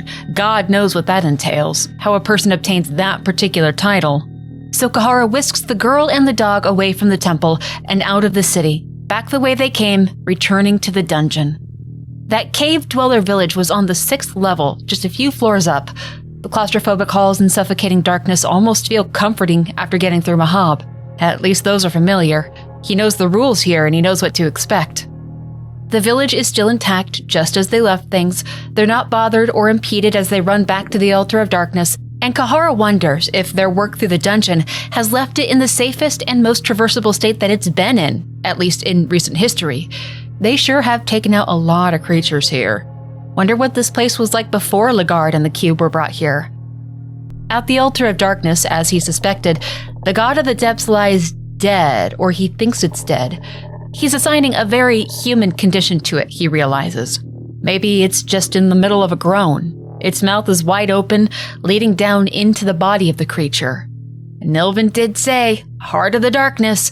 Maybe telling them to go to the heart was literal. They climb down the ladders into the foul-smelling god of the depths, submitting themselves completely to the unknowns of its body. It smells like sulfur down here, like a living being with the worst bad breath and gut rot imaginable, and they're breathing it in. This is the Gauntlet, and its name suits it completely. A few steps off the ladder, and the mouth of the god closes. They are trapped. There's no going back. This place doesn't really look dead, so all the effort it took to cut open organs really just granted them an entrance for a while. The only way out now, in theory, is forward. The enemies here are difficult and ample. There are traps all over the damned place. It's a maze to get through. There are levers that need flipped to open faraway doors, and worst of all, the floors are weak. They can easily fall through if not careful, and where they'll be dropped is virtually unsurvivable. Would Nilvin have really wanted her daughter brought here, of all places? Didn't she want the girl taken away from all of this? Cahara and Celeste would give her a home, or find someone who would raise her well. This couldn't have been what Nilvin meant, right? But then, they reach what looks like the heart of the Gauntlet. It's putrid, piles of human corpses, thousands, tens of thousands, making a mountain of themselves. The darkness is consuming. There could be no place more worthy of being called the heart of the darkness than here. They walk atop the bodies, looking for who knows what, until the little girl walks to the edge of the mountain of bodies and stares off into the darkness. Cahara asks her what it is that she sees, and she turns back to him with a very serious expression. The girl lets out a small scream, falls to the ground writhing in pain, her body contorting against something. A third arm bursts from her torso, and her body turns hostile against them. There's a look of deep confusion and fear in her eyes. They too are pleading. She doesn't want this. She's begging Cahara to make whatever this is stop. He tries to talk to her, but she doesn't or can't answer. Her body continues rolling around on the ground, bending in ways that aren't human, and then it goes dark, and a new form emerges from it. The girl is gone. The god of fear and hunger has been born. Her eyes are sorrowful and blank. He tries to speak to her again, and though the god responds, it's beyond his understanding. Moonless understands that this is a battle and begins the exchange of damage between them all. And Cahara must too, if there's any chance of survival or getting the girl back. She might be trapped in there. Soon the god starts spasming in pain and twitching from the cold, and her form changes again. Still a terrified look, her limbs splitting, her abdomen empty, and her guts gone, but Cahara still continues the fight. They exchange blows in combat, but he can't help but feel like this isn't even a fraction of what she'll be capable of if this continues. But traces of the girl are still on her body, her hair, her eyes, then the next stage of the birth, and it brings a crushing sense of loss. Her body is inhuman, many-armed, a horrible weeping smile, and something emerges from the hole in her abdomen. There is knowledge that this cannot be stopped, but he has no other options. Vicious strikes and slaps exchanged, and then the inevitable emerges. From the girl's deformed skin and bone, the god of fear and hunger is fully born. It is terrible, it is ugly, it is power akin to the old gods, precisely what her mother wanted for her. Soon, the hall of the new gods would say of her, a soul that radiates the light of an older god. The soul has formed itself inside the body of a little girl. The mother of the Ancient One is the Endless One, and the father is the man from prophecy. The result of such an unholy union are unfamiliar to us. The battle does eventually come to an end. Cahara and Moonless win. Acknowledgement. The god of fear and hunger acknowledges their suffering. There can be no understanding of suffering without first experiencing joy, safety, and warmth, all of which Cahara gave to the girl during their travels. Moonless is gone, having fled into the darkness, but Cahara remains. His limbs are shattered, and he is taken to level 10, the bottom, where the god of fear and hunger will remain. But it gifts him words as he tries to crawl to the girl. Why do you resist? The thought must have crossed your mind at some point, the thought that you delved too deep. the thought that this would be a one-way trip. So instead of fighting the inevitable, why not embrace it? Just lay down and rest. There is beauty in this darkness that can be harnessed and used to usher something new. Cahara did not escape, but his death was a peaceful one. Celeste and his child will never know what truly became of him. They'll never know that his deeds brought about a new era for mankind, the cruel age. Cahara's care for that little girl and willingness to see her delivered to destiny created a complete paradigm shift away from the cycling rise of new gods to those of unsung old ones, and one to rival them. She couldn't deny or change the nature of ascension. She was the product of mankind's treatment. Before she met Cahara, remember, all she'd ever known was fear and hunger. And with that, the dungeon shifts. It's restored, it is destroyed, overlaps with new potential.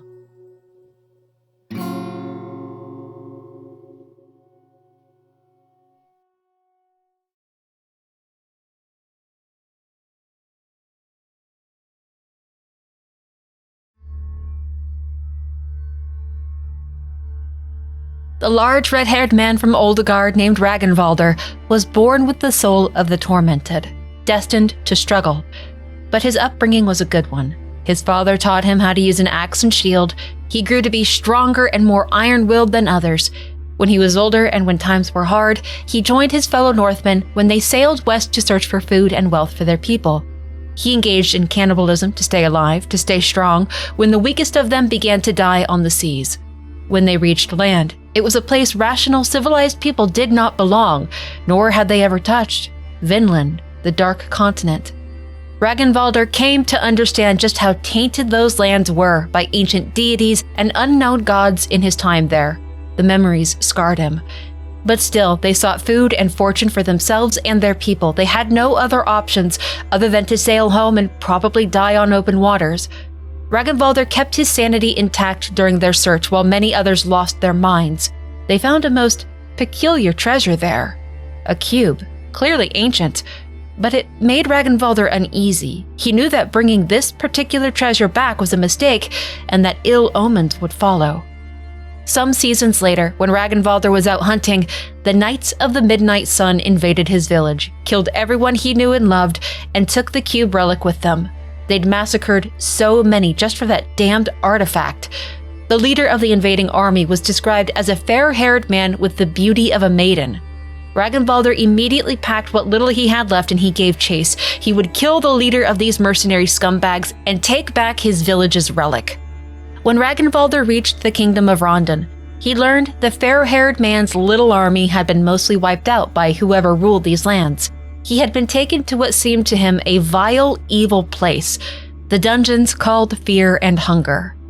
Stories reported that it was full of monsters, wretches, evil beings, and that its role as a dungeon had fallen to the wayside. Perfect. Without delay, Ragnvaldr rushed there to begin the final stretch of his search. He is going to kill, eat, and cut the dick off every corrupted demonic thing he finds in that goddamned place. He wastes no time. As he enters the dungeon, hounds howl through the mists. He welcomes the challenge. He first chooses the basement, the side entrance. There is a profane sigil on the ground, the god of the depths. See, Ragnvaldr has heard the very few tales about the god of the depths, and knew of its association with the original structures built here, before the dungeon was made by the kingdom of Rondon. He wonders if the disgusting, long-legged, bulbous-head demons nearby are affiliated with the god of the depths in some way. They seem united in their fetidness. But when it comes to the dealings and games of the gods, old or new, curse him. It doesn't matter. He's not here to observe or worship anything. The third level of the basement is dour. There are several graves that don't really look that old. Things around here seem to be really quiet, save a few creatures he encountered on the previous levels. But further ahead, in a small armory, there's a man, pale and injured but alert. He tells Ragnvaldr to stop, clearly to gauge if he is a threat, but Ragnvaldr isn't here to harm innocents. This is Ser Seymour of the Kingdom of Rondon. He and a group of companions came here to find and extract someone. Ragnvaldr suspects he means the fair-haired man, but in actuality, they came here to find and rescue Captain Rudimer. The party did not know what became of the man, but were ordered to rescue him from the dungeons. Among others, Seymour came here with someone extremely important, the Crown Prince, Ludwig Buckman, and they were all somehow separated from one another. Seymour wants to reunite with his comrades more than he wants to rush to complete the mission. Despite his personal suspicion of the man, Ragnvaldr can respect that. So if he sees any of these comrades of Seymour, he'll help them out or send them his way. Ragnvaldr actually doesn't spot anyone else around here, though he can hear this wild metallic clanking sound echoing through the halls. He doesn't spot its source though, so he moves on to the next area, the prisons. Metal, rust, and blood. It must have been hell on earth to be kept here, and Ragnvaldr knows that children were sometimes brought to the dungeons as well, though hopefully they were stored more humanely. He still hasn't seen the main building above this level, so there might be more cells than just this. He searches every inch of the area, looking for the fair-haired man and killing every monstrosity he comes across. The deformities of the former guards is unsightly and vulgar, but there's nothing here. The fair-haired man isn't here. Is it possible he was stored in a higher level in the main building? There's no way to descend further here, so he has to venture up a flight of stairs to search for a way. And how the hell does this even happen? He's in a hall full of bodies and gore. Nope. There are 3 things in the world you don't muck with: voodoo, Ouija boards, and long hallways full of corpses and gore. It seems to be empty anyways, but there is a metal cage elevator in here, and it looks like it'll get him down to a lower level.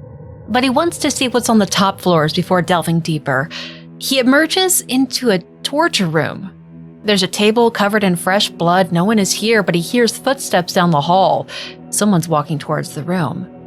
He decides, no chances. He's ambushing whoever that is.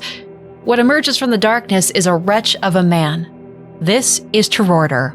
Once called Terorder the White, he was a vigilant, holy knight that served the kingdom of Rondon faithfully. He obtained fame at a young age for his deeds and went on to be part of the campaign against the Eastern Territories. But while there, he was captured and presumed dead. 5 years later, what was left of him was found. He'd been so abused and mutilated that nothing of his former self remained. Worse, the once holy knight was consumed by a desire to torture others. He was sent to the dungeons where he could have his outlets. Captain Rudimer often considered killing Terorder, as his methods of torture were unspeakably cruel. He even happily tortured children. But to honor the memory of Terorder the White, he let him live. It was a choice that Captain Rudimer was highly conflicted by. Ragnvaldr feels no such conflict in ending this pathetic creature, though. From Terorder's body, he takes a set of keys, he has a snack before he heads out, and then down the hallway he goes. In a side room with a bed, there's another man, a rather cowardly one. It's the prince himself, Ludwig Buckman. He's hiding and he's content staying here indefinitely. He says he's been in these dungeons for what feels like a lifetime, and his mind has begun to break. But news that Ragnvaldr has killed Terorder lifts his spirits a bit. He was terrified of the man. He probably would have done anything to appease Terorder if backed into a corner. Buckman seems like the type to betray another to save his own skin. The prince has no interest in going deeper into the dungeons, but reaching Ser Seymour may be more his pace. Ragnvaldr leaves him here to make his own way to wherever he wishes to go. The Northman clears the upper level, killing everything he comes across, searching for clues about where the fair-haired man may be. If he was interested, there are books and notes all over the place, but none of them touch on topics of interest. Until he finds one of Captain Rudimer's diary pages. It says that the fair-haired man, Lagarde, was taken to the lower levels of the dungeon, below the mines. Apparently some priest had gotten the crown's blessing to have him taken all the way down there for God knows what. However, reading that the captain pitied the man makes Ragnvaldr's blood boil a bit. The captain claims the fair-haired man was stabbed in the back for his influence and popularity, which might be true in a sense, but that man was responsible for the murder of everyone Ragnvaldr knew. Fewer men deserve the torment of the dungeon more than Lagarde. Of interest is a small cage in one of the offices. It looks barely big enough to hold a child, but it's empty. Looks like the lock was picked. Hopefully whoever was held in here made it out okay, especially if it was actually a child. After a great deal of exploring, he decides that he'll return to the cage elevator in that gory hallway and use that as his way down. But first, he stops to check on Seymour and possibly Prince Buckman. Looks like the two men reunited in that small armory and are planning their next move. They're not sure if they should prioritize their own survival and try to escape, or try to find their party members. They agree that the chances of this dungeon letting them leave is pretty much nil, which means the only way they can go is down. Well, the same goes for Ragnvaldr. He leaves the two men to their discussion and ventures back to the gory hallway, to that elevator. Time to see what's under the prisons. It's a huge cavern. He can't see the edges of anything, it just seems to go on and on. How could something so large be down here? Piles of bodies cue him into a predator nearby, a foe that he'll need to dispatch, certainly. He finds dozens of eggs, a shiny amongst them that he could take. There are noises bouncing around in the darkness, and then he meets the Cave Mother. How could something like this exist, and how does a bird have tits? It doesn't matter. The Cave Mother is a surprisingly fierce foe, and can bring its children into the fight to overwhelm the warrior. The fight doesn't end until he cuts her wings, causing the Cave Mother to retreat, lest she fall into the abyss of the caverns. Ragnvaldr knows better than to trust that a retreating foe is a defeated one, though. Especially an unintelligent one with a motive. She needs to feed her young. The Cave Mother quickly ambushes him again from the darkness, and this time she almost takes him down. Her attacks are desperate enough to cause serious harm, but he bests the creature, killing the life giver of so much down here. Good riddance. Her soul is his. Before descending to the next level, Ragnvaldr feels something enter the dungeons. Even down here, its evil is undeniable. So, they will meet, they will fight, and he will destroy whatever it is. That doesn't mean it doesn't invoke fear, though. Whatever it is, it's frightening beyond words. The next level are some old abandoned mines. It does look like there's been some recent activity here, so he'll stay on high alert. But the glory days of this place have long since passed. He still proceeds with immense caution. He knows how easy it is to trigger a mine collapse, and who knows what's patrolling these halls. He can't help but feel like that evil presence. It's hunting him. It couldn't possibly be here already, though. No, he's just being irrational. Beyond a locked door is a large, smelly pool of water. There are half-eaten bodies all over the place, and it reeks of rotten sea life. This is something or many things' den. Oh, and that shiny thing in the water? That's bait. That's definitely bait. But if something were down there killing people, then he really should take care of it. Ragnvaldr goes to the water's edge and he reaches for the shining object in the water to be ambushed by a huge salmon snake. Though Ragnvaldr, during this journey, doesn't know of Cahara or the girl, the presence of a salmon snake and the stone crown it's guarding is the dungeon resetting. Everything reverted back to its baseline. So at times, the journeys of those who ventured in the dungeon will overlap. This is one such instance. Ragnvaldr single-handedly guts the salmon snake and takes that crown for himself, though it wasn't really his goal. Taking the soul of that foul creature, that's what he wanted. And there's no denying, that presence is here. It's actually already found him. Ragnvaldr quietly peers around the corner and sees it just ahead in the shadows. Body of a man, head of a crow. He read a little about this during his explorations on the first floor. He can piece it together and see that this is what's left of Captain Rudimer. He seemed like a strong but conflicted man, and it makes sense that he would be so grotesquely transformed. Now, it's not that Ragnvaldr is uncertain about killing the creature. It must be dealt with. But is he ready for it now? Can he handle such a thing? He can just feel in his bones that it can repeatedly peck his head off, gouge out his eyes, take off his limbs, so many times. But he fully prepares himself and launches his body at the crow mauler. His plan is to take off its arms and then go for its torso. The chances of lopping off its head are practically zero. He won't even risk it. And luck is on his side. The back and forth between them is the worst trial he's faced thus far. The crow mauler's eyes are devoid of anything and it can kill in one hit. But none of its attempts against the Northerner are successful, and all of Ragnvaldr's strikes are true. He kills the crow mauler, takes a key from its corpse, claims its very soul, and devours its body. In the corner of the mines, he finds an old suit of armor laying on a slab, but it's definitely alive somehow. He gives it a good whack, and the damn thing gets up, sword at the ready. Ragnvaldr starts destroying bits of his armor, revealing an animated husk underneath. The being summons in specters of itself into the fight, and Ragnvaldr is not equipped to handle those. That would require magic, and he just doesn't have it. So he focuses down the big guy, gets him down to his birthday suit, and it just crumbles.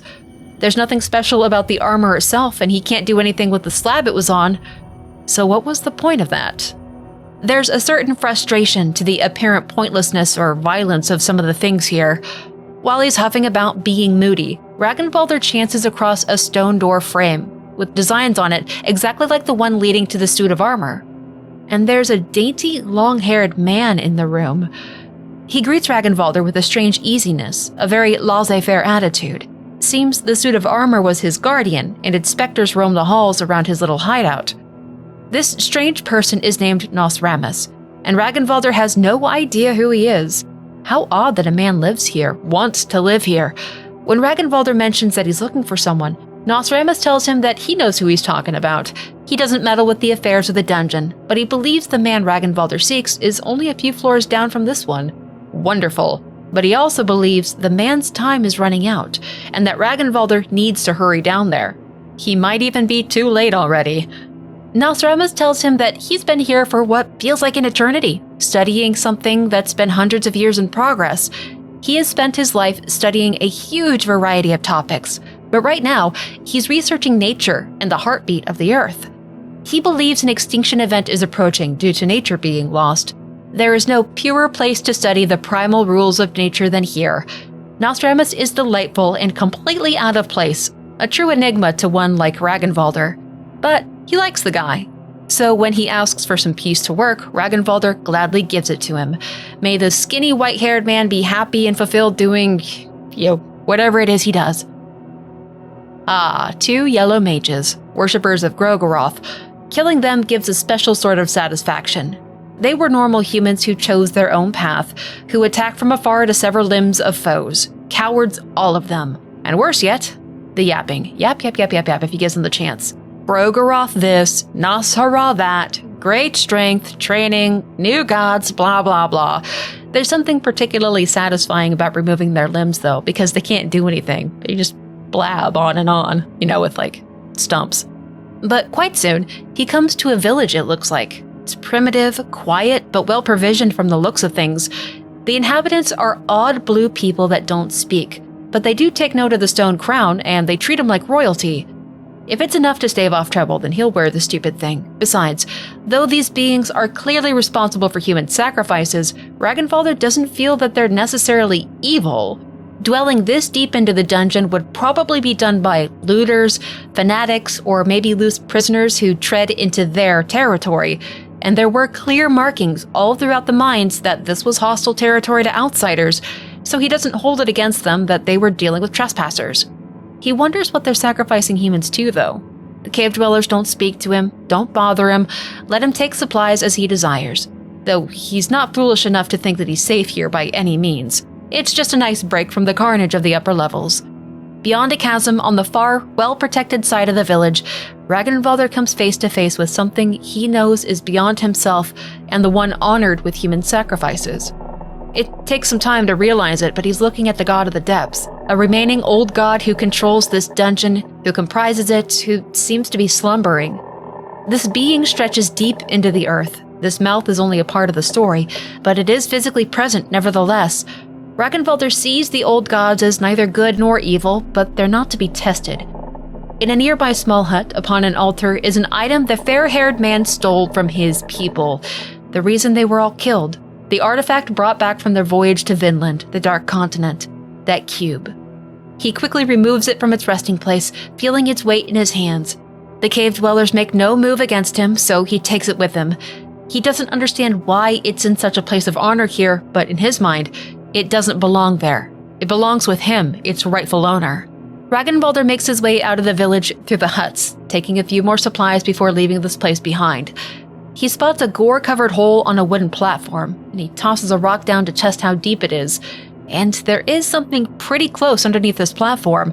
It's a hole down, he hasn't found any other exits, so why not? He attaches a rope to the beams, and he lowers himself down, reaching the next level of the mines. It reeks of blood down here, and there's a bit of a party taking place on a scale that he's not used to, but it's a practice he's well acquainted with: cannibalism, worshippers of Grogoroth. He is kindly invited to join them, but he just had a big meal, and he knows the dangers of these sorts of rituals. It's easy to get lost in them, and a lot of these participants look completely entranced in what they're doing. It's best to avoid engaging in any god worship down here. These mines are infested with magic requiring ghosts and plagued by caved-in paths. But for the most part, getting through the area is uneventful, if not simple. He'd heard so much about the terror and difficulty of the dungeons, yet he's allowed to simply walk straight through them without being impeded. Ragnvaldr finds his way down to the next level quickly, where more prison cells are. These, though, were certainly for the more esteemed guests. The bowels of the dungeon. Of course, the fair-haired man would be brought all the way down here. He's a devil and a menace. There's a huge pulsating blobby organ in the soil here. He recognizes this sort of growth from what was on the God of the Depths. Is it possible that this is part of his body, a literal organ out in the open of the dungeon? He decides to cut it open, hoping that maybe in some way it will slow the insanity of the dungeons. He doesn't wish to fight the God of the Depths, but he would be a fool to pass up a chance to at least weaken it. There's zero chance that it actually kills or permanently damages the old god anyways. In what looks like an office room, there are books, wall carvings, and a ritual site that doesn't really interest the Northerner. They're probably tools for the profane priests and interlopers that made it down to this level. There are a few foul creatures that require dispatching, few of them bearing growths that are reminiscent of the God of the Depths, but after his trials, he finds the door that gives him a thrill, a dark figure on the other side. Though with some trepidation, he opens the door, and from the darkness, a corpse of the fair-haired man, dead for some time. God damn it. This was his life to take by all rights, though there is some comfort in knowing that he clearly suffered from torture before he died. But if only he had seen the lights go out himself. Ragnvaldr steadies himself and starts backtracking. His ultimate goal was a failure, and this will be a bitter pill to swallow. He contemplates his future, only to be intercepted by Nosramus. Nosramus asks for confirmation that the man in the cell has passed away, and comments that he thought he would have a bigger role in the grander scheme. There's a light in his eyes that makes Ragnvaldr uncertain about his meaning. But Nosramus says that this shouldn't be the end. The guard's actions started something in Ragnvaldr's life, and he should see it through to the end. The giant Northerner isn't sure what the smaller scholar means, but Nosramus tells him that he should continue his descent. If Ragnvaldr continues on, then maybe the death of the fair-haired man won't be such a loss. Then he mentions other people being in the dungeon today. Well, perhaps he means Prince Buckman, though he kinda doubts that's what he meant. Have others come to the dungeons recently as well? Nosramus isn't pushy about anything, just drops the idea as a recommendation and then leaves peacefully. Well, once Ragnvaldr leaves the dungeon, what else does he have? Where will he go? His life is gone. This has been his purpose. So he'll do what Nosramus recommended, and he'll continue on. It leads him to a giant door with a cube-shaped hole in it. Oh, that wily bastard. Nosramus knew what he was doing. He knew what Ragnvaldr had. The Northerner puts the cube into the slot of the door, and it acts as a key. The ancient structure opens wide to him, and Ragnvaldr steps into the next phase of his life. He enters the old tomb of the gods, rumored to hold the body of Almer himself. This looks like someplace out of the past, but there are fresh traps laid out. Something is in here with them. Ragnvaldr stalks the halls, looking for movement, dispatches a few mindless ghouls that climb out of the walls, and then he spots his foe in the shadows. It's a body snatcher, what remains of tomb looters who became trapped down here and turned to the God of the Depths for salvation, putrid creatures. And weak. Ragnvaldr quickly destroys its limbs and then kills the creature. If this is the best this layer has to offer, then this will be a seamless afternoon. The mighty warrior makes his way through the tomb, finds the exit, and emerges into... God, it's Mahab. It's the ancient city, and it's so dark. The first thing he comes across in the town square is a gigantic, poorly maintained statue of Grogoroth. Ragnvaldr is neither here nor there when it comes to the old god, but he respects their presence and understands that this was their city, not his.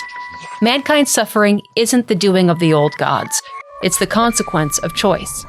An earthen-looking figurine at the entrance of a large temple tells Ragnvaldr that to enter this building, to pass the gates of eternity, he must suffer his personal trials, torment on the loss of his loved ones, and only then can he reach enlightenment and understand his place in the world.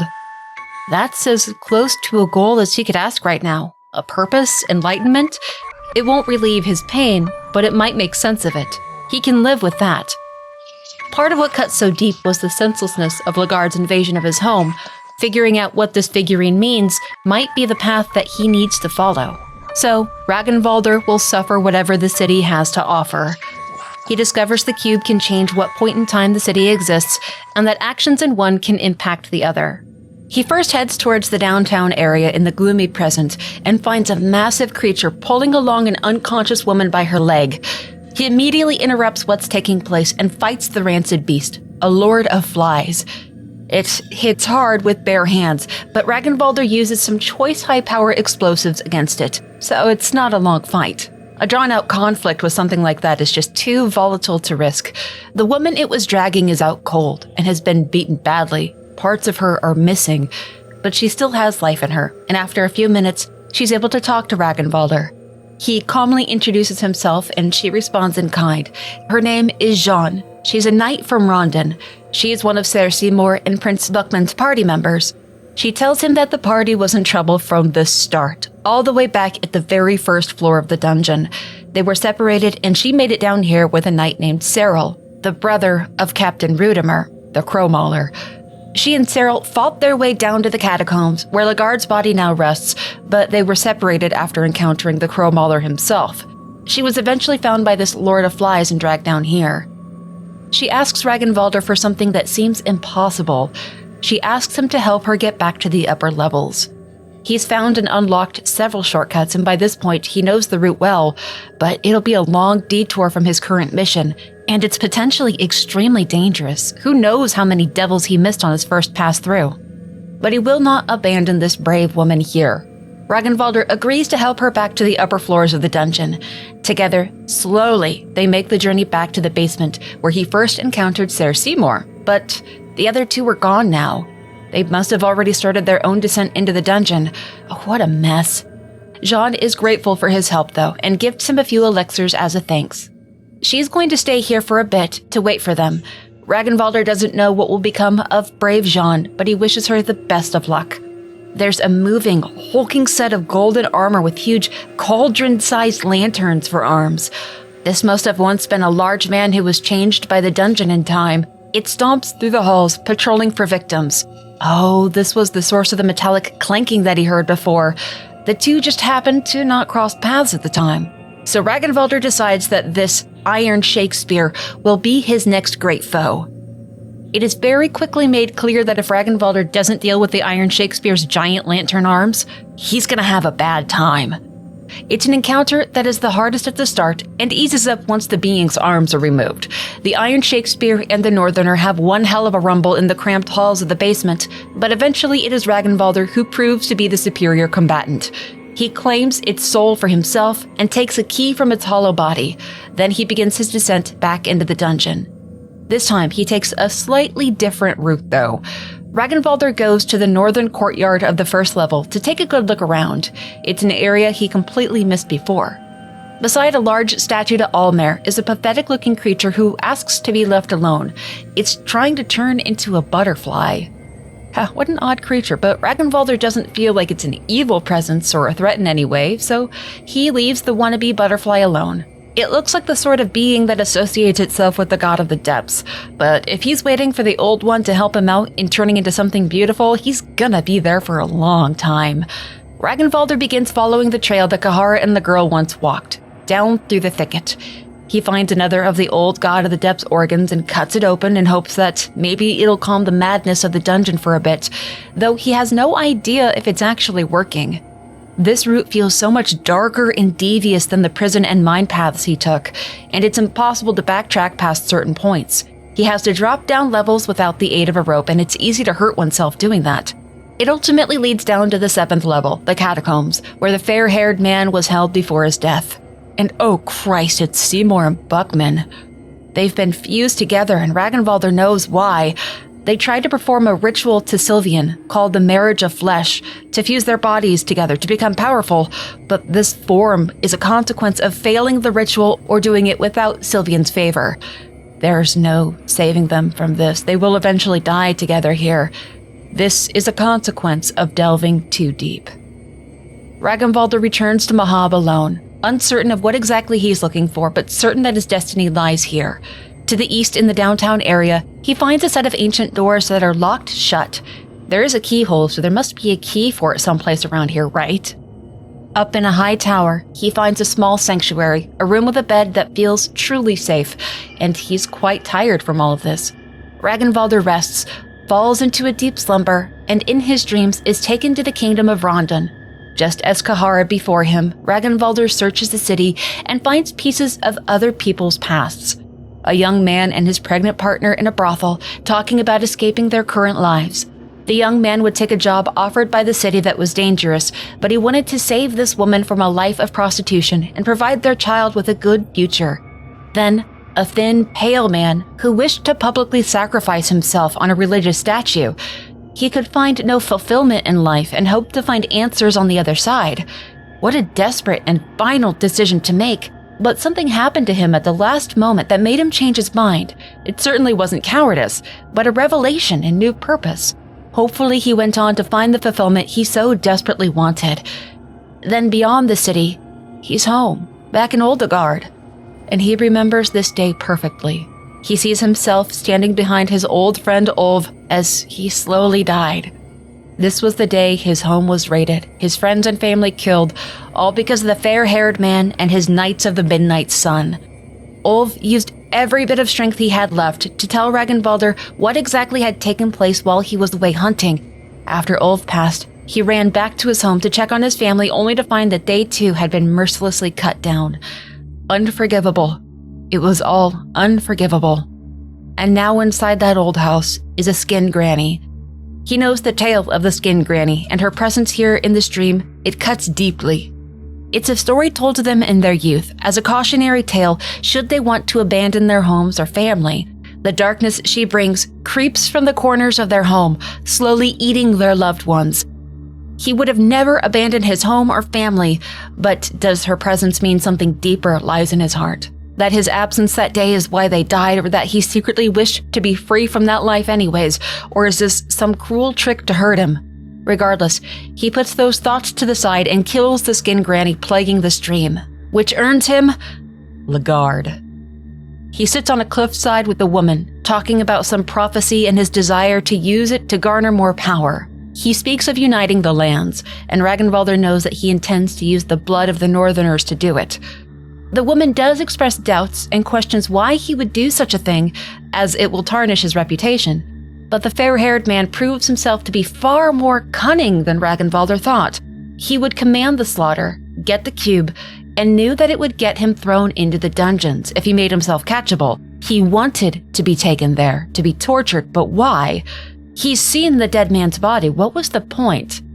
Legard believed this path would be one to glory, greatness, power, but surely he wasn't so naive as to think that he would survive the dungeons. What a confusing vision to behold. And at its end, the new god Nilvin presents herself to Ragnvaldr, just as she did Cahara, and she offers him a deal. Old attempts to succeed the old gods have failed. The time of these new gods are coming to an end, and she asks Ragnvaldr to get her child out of here.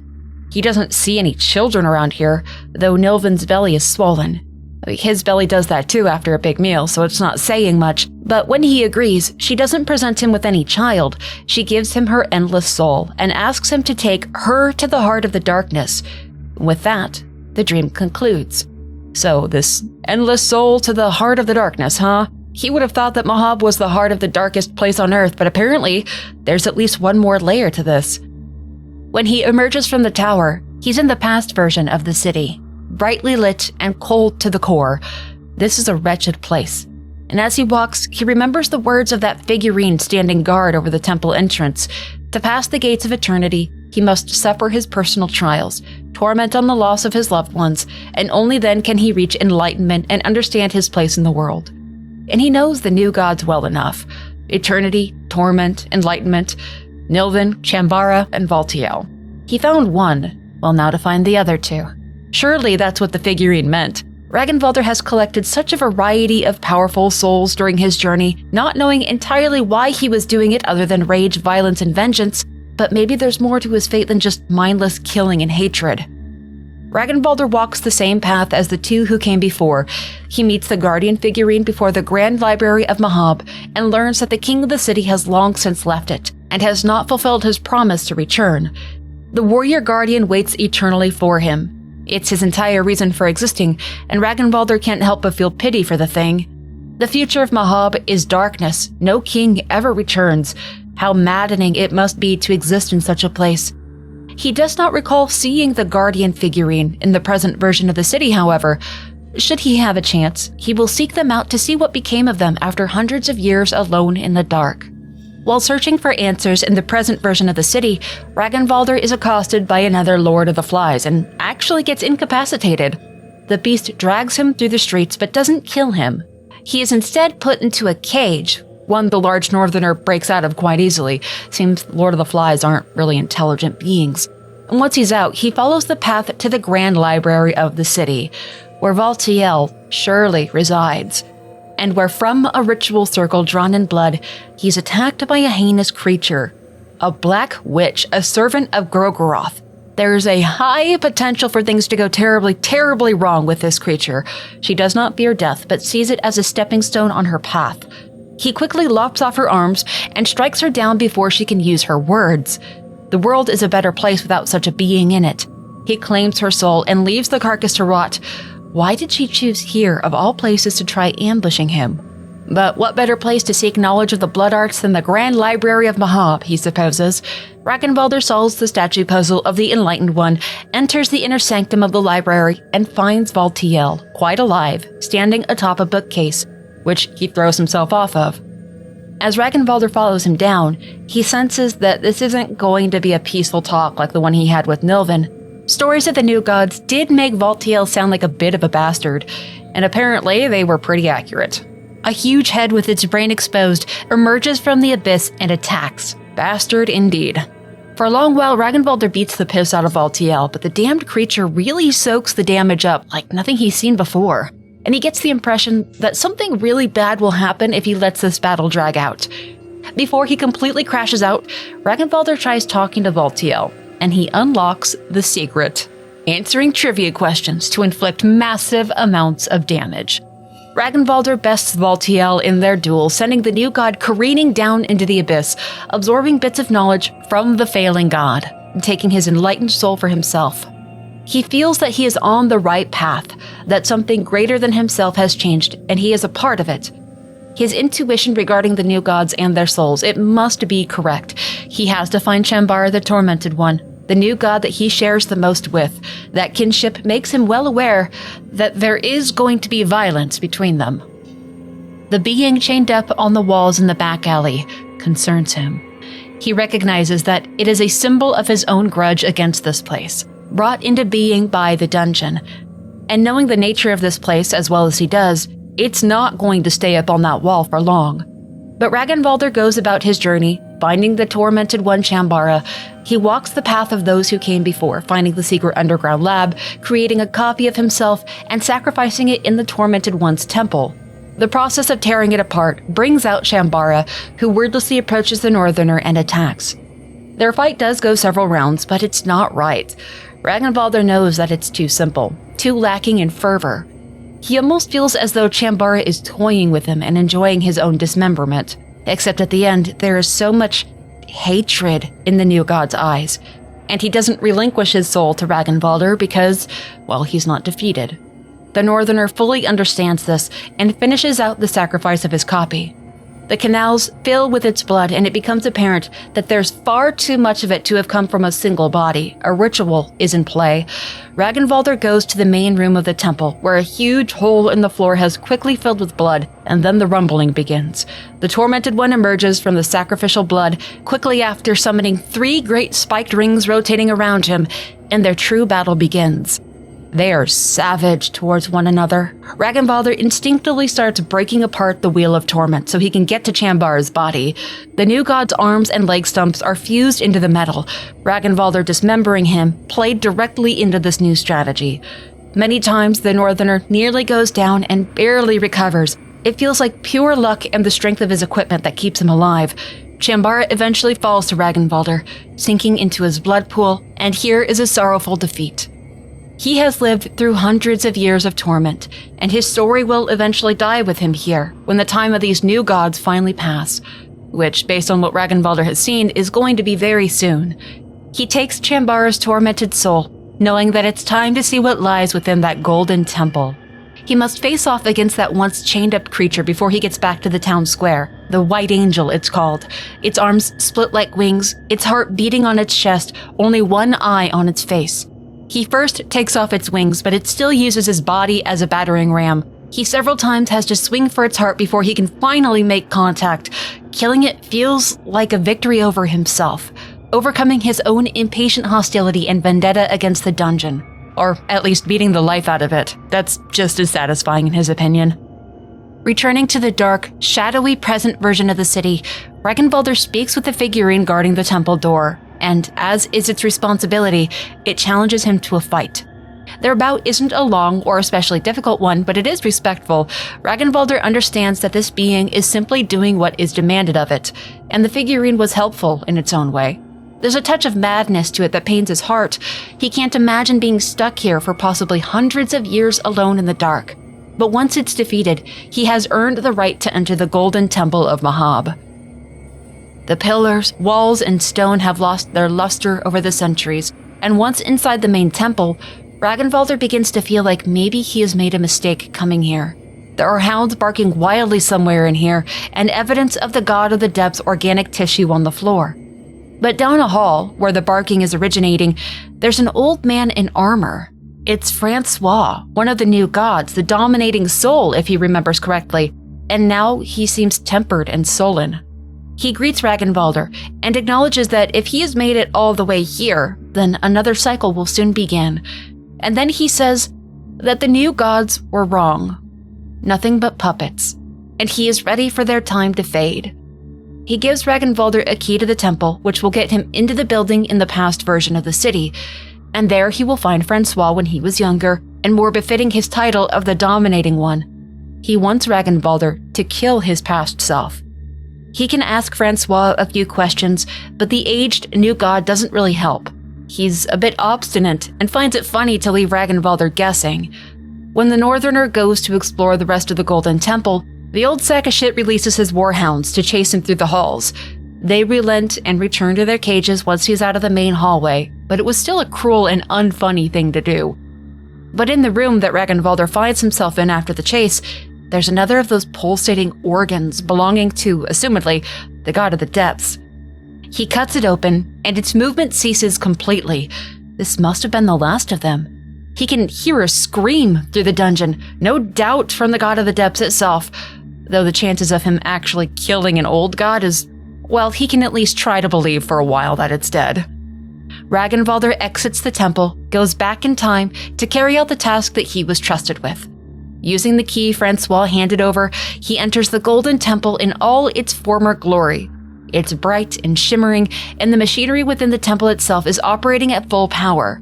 He has no idea what's being manufactured here currently, but it's probably something to cater to Francois. Fire explodes through the vents in the floor, making it a dangerous hallway to trek.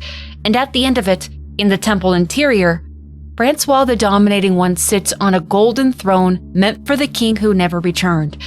He looks at Ragnvaldr with pure contempt and accuses the Northerner of being there to overthrow him. He attacks Ragnvaldr with a mocking laugh, and thus begins the most dangerous encounter yet. Francois hits hard, multi-attacks, uses magic, can take off limbs, What's clear is that his arms have to go. First, Ragnvaldr manages to get his sword arm removed, and then the hand that uses magic. But there's a weakness to Francois, his own ego and need to control. He can be tilted if antagonized, and he spills that he is obsessed with ascending as a true god, like Aldmer. But he and the countless new gods that came before him all failed to attain actual godhood. That failure eats at him, blinds him to reality.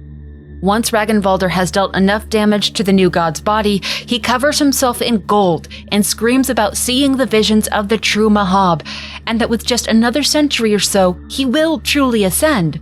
Something that Ragnvaldr knows to be false. He has seen the aged god in the future, broken and waiting for death.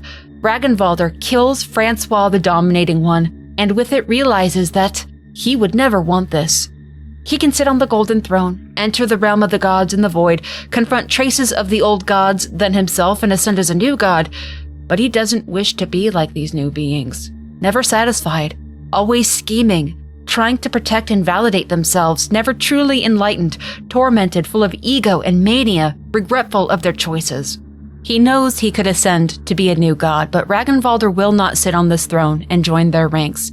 He rejects it completely and leaves the Golden Temple behind. He has peace in his choice and no more fear of the dungeon. But he's not quite ready to go. There's someone he wishes to find, that old guardian with the red cloak around his shoulders, who said he was waiting for the king to return. What became of them? The only part of Mahab that Ragnvaldr has not explored is behind that locked ancient door near the tower, close to where he found the knight Jean. He would like to see if there are more secrets to the city beyond it. For a great while, he walks the now empty streets of Mahab, trying to figure out how to get that door open, looking for the old guardian figurine. The search actually takes him back up into the dungeon eventually. He searches every corner he can find, but does not see a way to get that gate open. He even ends up all the way back on the top level, where he finds that butterfly creature succeeded in his mission. At least Ragnvaldr hopes he did. His old soul has been left there, which the warrior takes, and he swears that he can see the outline of a butterfly flying away in the corner of his eye. Ragnvaldr even considers entering the mouth of the god of the depths, but nah, that would definitely be a one-way trip, and he's not keen on taking that one. He ends up back in the ancient tomb just outside Mahab and discovers that in the past version of the tombs, he can move around statues situated around pressure pads. It's a puzzle. He figures it out after blindly feeling around for a while and discovers that it opens a door inside the tomb itself where, sweet Christ, it's the body of Aldmer, a human that truly ascended into godhood, unlike the new god pretenders. There are several scrolls to be looted from the old shelves, and beyond a door shut by a spell from the eastern sanctuaries, there's a huge hole in the stone. A green hue shines from it, like from the plane of the old gods. From it emerges a being called the Lady of Moon, and though Ragnvaldr can strike her, she does not instigate anything against him. Rather, she tells him that she knows he's come from afar, just as she has. Ragnvaldr decides to talk rather than fight, and she responds kindly to him. She is from the Green, where the old gods originate, but she is not a god herself. She is a servant of the ever-suspicious and jealous moon god. He asks if she can aid him in any way, but she cannot, she says. He has nothing to help her. She does not know what it is that she wants, but she says that she would know it when she sees it. In truth, Ragnvaldr could never give her what she wants, because she would want the girl, just like Pocketcat did, though for wildly different reasons. Lady of Moon departs peacefully, and Ragnvaldr is left wondering just what the hell was that all about? Ragnvaldr changes the point in time, returning to Aldmer's tomb in the present day, finding a massive skeleton resting where the full body once lay. Within a chest in a connected room, Ragnvaldr finds what he has been searching for all this time, the old passage key. He returns to the downtown alley beside the high tower where he once dreamed, and opens that final door. It leads him down an old passage full of cages where no life remains to another series of alleys in the downtown area that he's never seen before, being patrolled by body snatchers, foul creatures. He opts to just ignore them and move on, eventually coming to a broken down bridge, and from the darkness he finds them, the old guardian, standing at the edge of the bridge, looking out over the horizon. He tells Ragnvaldr that the king did not return. He doesn't think he's going to either. The two of them have a fight of punches, kicks, and slams. This fight is for the old guardian, so he can prove his worthiness of his purpose, or so he can be given an honorable death. And ultimately, it is their death that is granted. He was a good opponent, and hopefully his time in the darkness is over now. Ragnvaldr takes the old guardian's soul and his red cloak to remember him by, and finally feels ready to leave this place behind. He has slain every beast with a corrupted soul. Lagard is dead. He retrieved the cube artifact, and he has found a new purpose in life. On his way out, Ragnvaldr hears the howl of a beast that takes to his side. It's Moonless, the once companion of Cahara and the girl. The strange hound joins the warrior in his exit, and he quickly accepts her company and her companionship. Ragnvaldr of Oldegard exits the dungeon successfully, fully, completely. Every creature that held power in the dungeon lies dead, and now it's time for the rest of the world. He saw the same evil within the dungeon of fear and hunger in Vinland. He knows that it corrupts every corner of this world, so he and Moonless will hunt them down. He would be so restless and relentless that even the beasts of the world would come to know his name. Eventually, Ragnvaldr had offspring, and Moonless stayed a beloved part of the family. In the coming centuries, Ragnvaldr would be known as the god of ultraviolence. And as before, what lies within the dungeon resets. The new gods, the cube, its key players, many of its valuables, for there are more guests entering the dungeon very, very soon.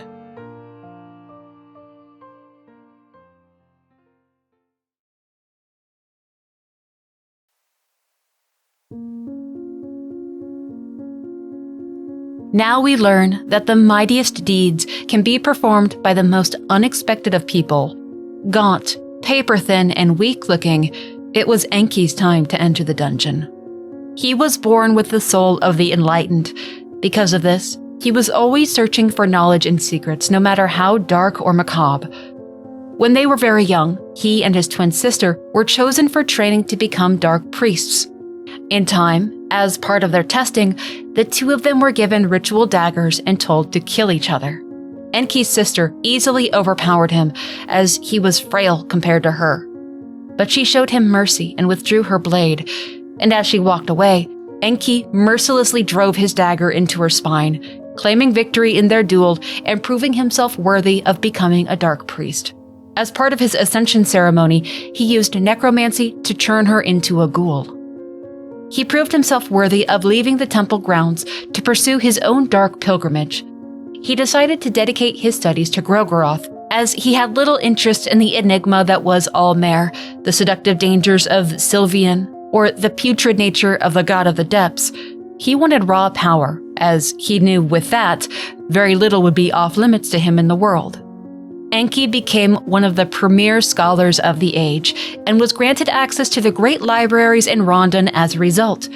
But over time, a hollowness ate at Enki. He could find no peace, no satisfaction, no fulfillment from his studies and his searching. He believed that he would never find answers while trapped in his mortal body, so he decided to sacrifice himself on a statue to Allmare in a public square of the city. He did so with no fear, rather, he welcomed whatever came next.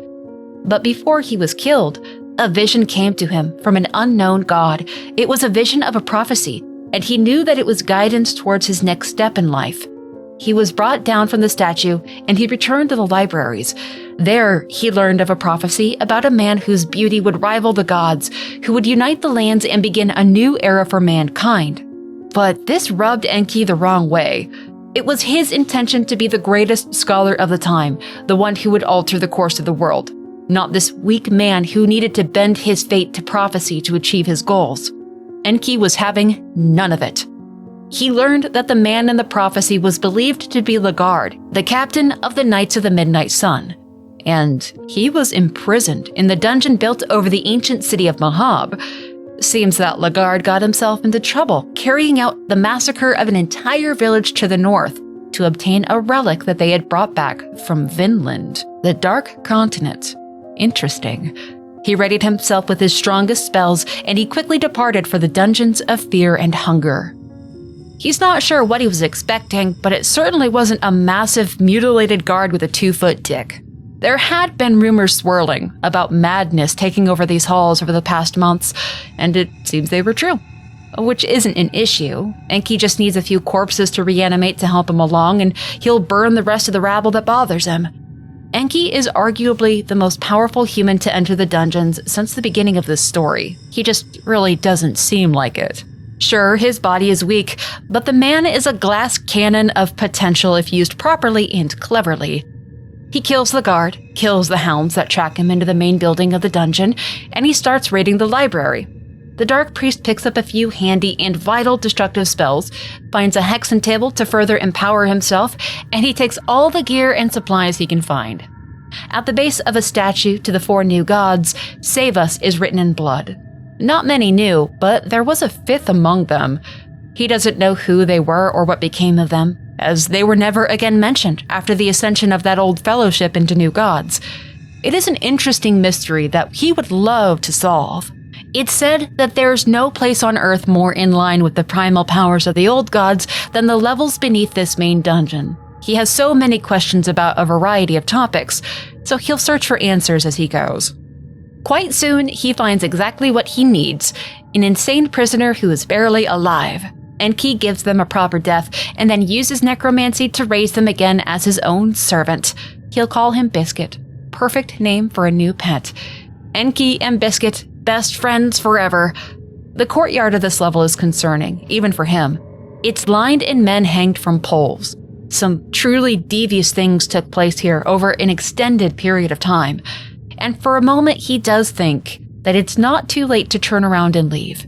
Take Biscuit, find a farm someplace, raise a whole herd of biscuits, and maybe retire young. But it's a fleeting thought. The enlightened piece of his soul will not let him abandon otherwise unknowable knowledge no doubt held in these dungeons. He would be a fool to leave now. He kills other dark priests carrying out rituals here, takes over their sacrifice and claims the benefit for himself. He does so without mercy. If they were worthy of a blessing, he couldn't have killed them. And then he finds, oh God, he knows what this is. It's a human hydra, and he knows how it was made too. These men tried to perform a ritual called the marriage of flesh, a practice belonging to the worshippers of Sylvian. It involves coitus, and in this case, apparently, an orgy that failed, because no shit it would.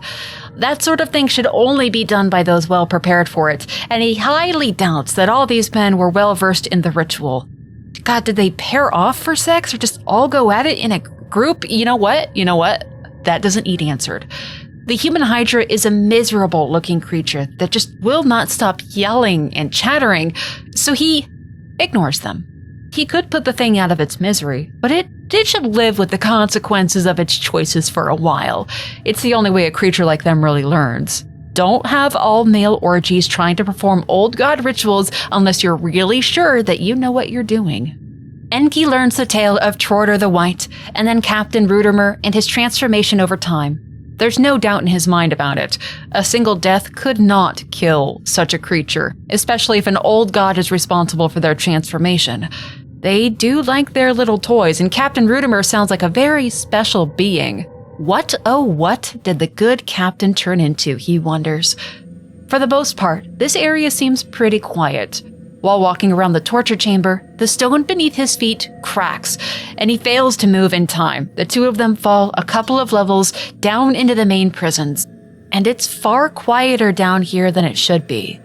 One would think prisons would be chaos and noise, but even footsteps echo around this level. They walk around, trying to find the next way down, finding one path that's behind a locked gate, then a lever in the main office that seems to operate unseen nearby machinery. They come across stairs leading up, into a blood pit. This is a bad place to be. This is a ritual site, an active ritual site. But before Enki can take in exactly what could be happening here, they're attacked by an ancient resident of the ancient dungeons, a lizard man of some sort. Almost nothing is known of this species, but it's clear that they're adept combatants, especially with their shield. Their ability to counterattack in fractions of a second are worthy of legend. They seem to understand emotion in language, as Enki attempts to communicate with them a few times. But the masterful fighter simply doesn't care. All it wants is to fight. So a fight it gets. Dismemberment comes to it slowly. Using his magic, Enki defeats the lizard man. How many other living humans can say that they have done the same? Now, this blood pit. It's a ritual site. Blood for flesh, life to live. It could be a foolish attempt at resurrection, creating some monstrosity, maybe making a new body. But he would rather not meet whatever requires this many corpses to do that. It's either a powerful being whose care for life is nil, or a dangerous madman. Maybe both. Probably both, actually.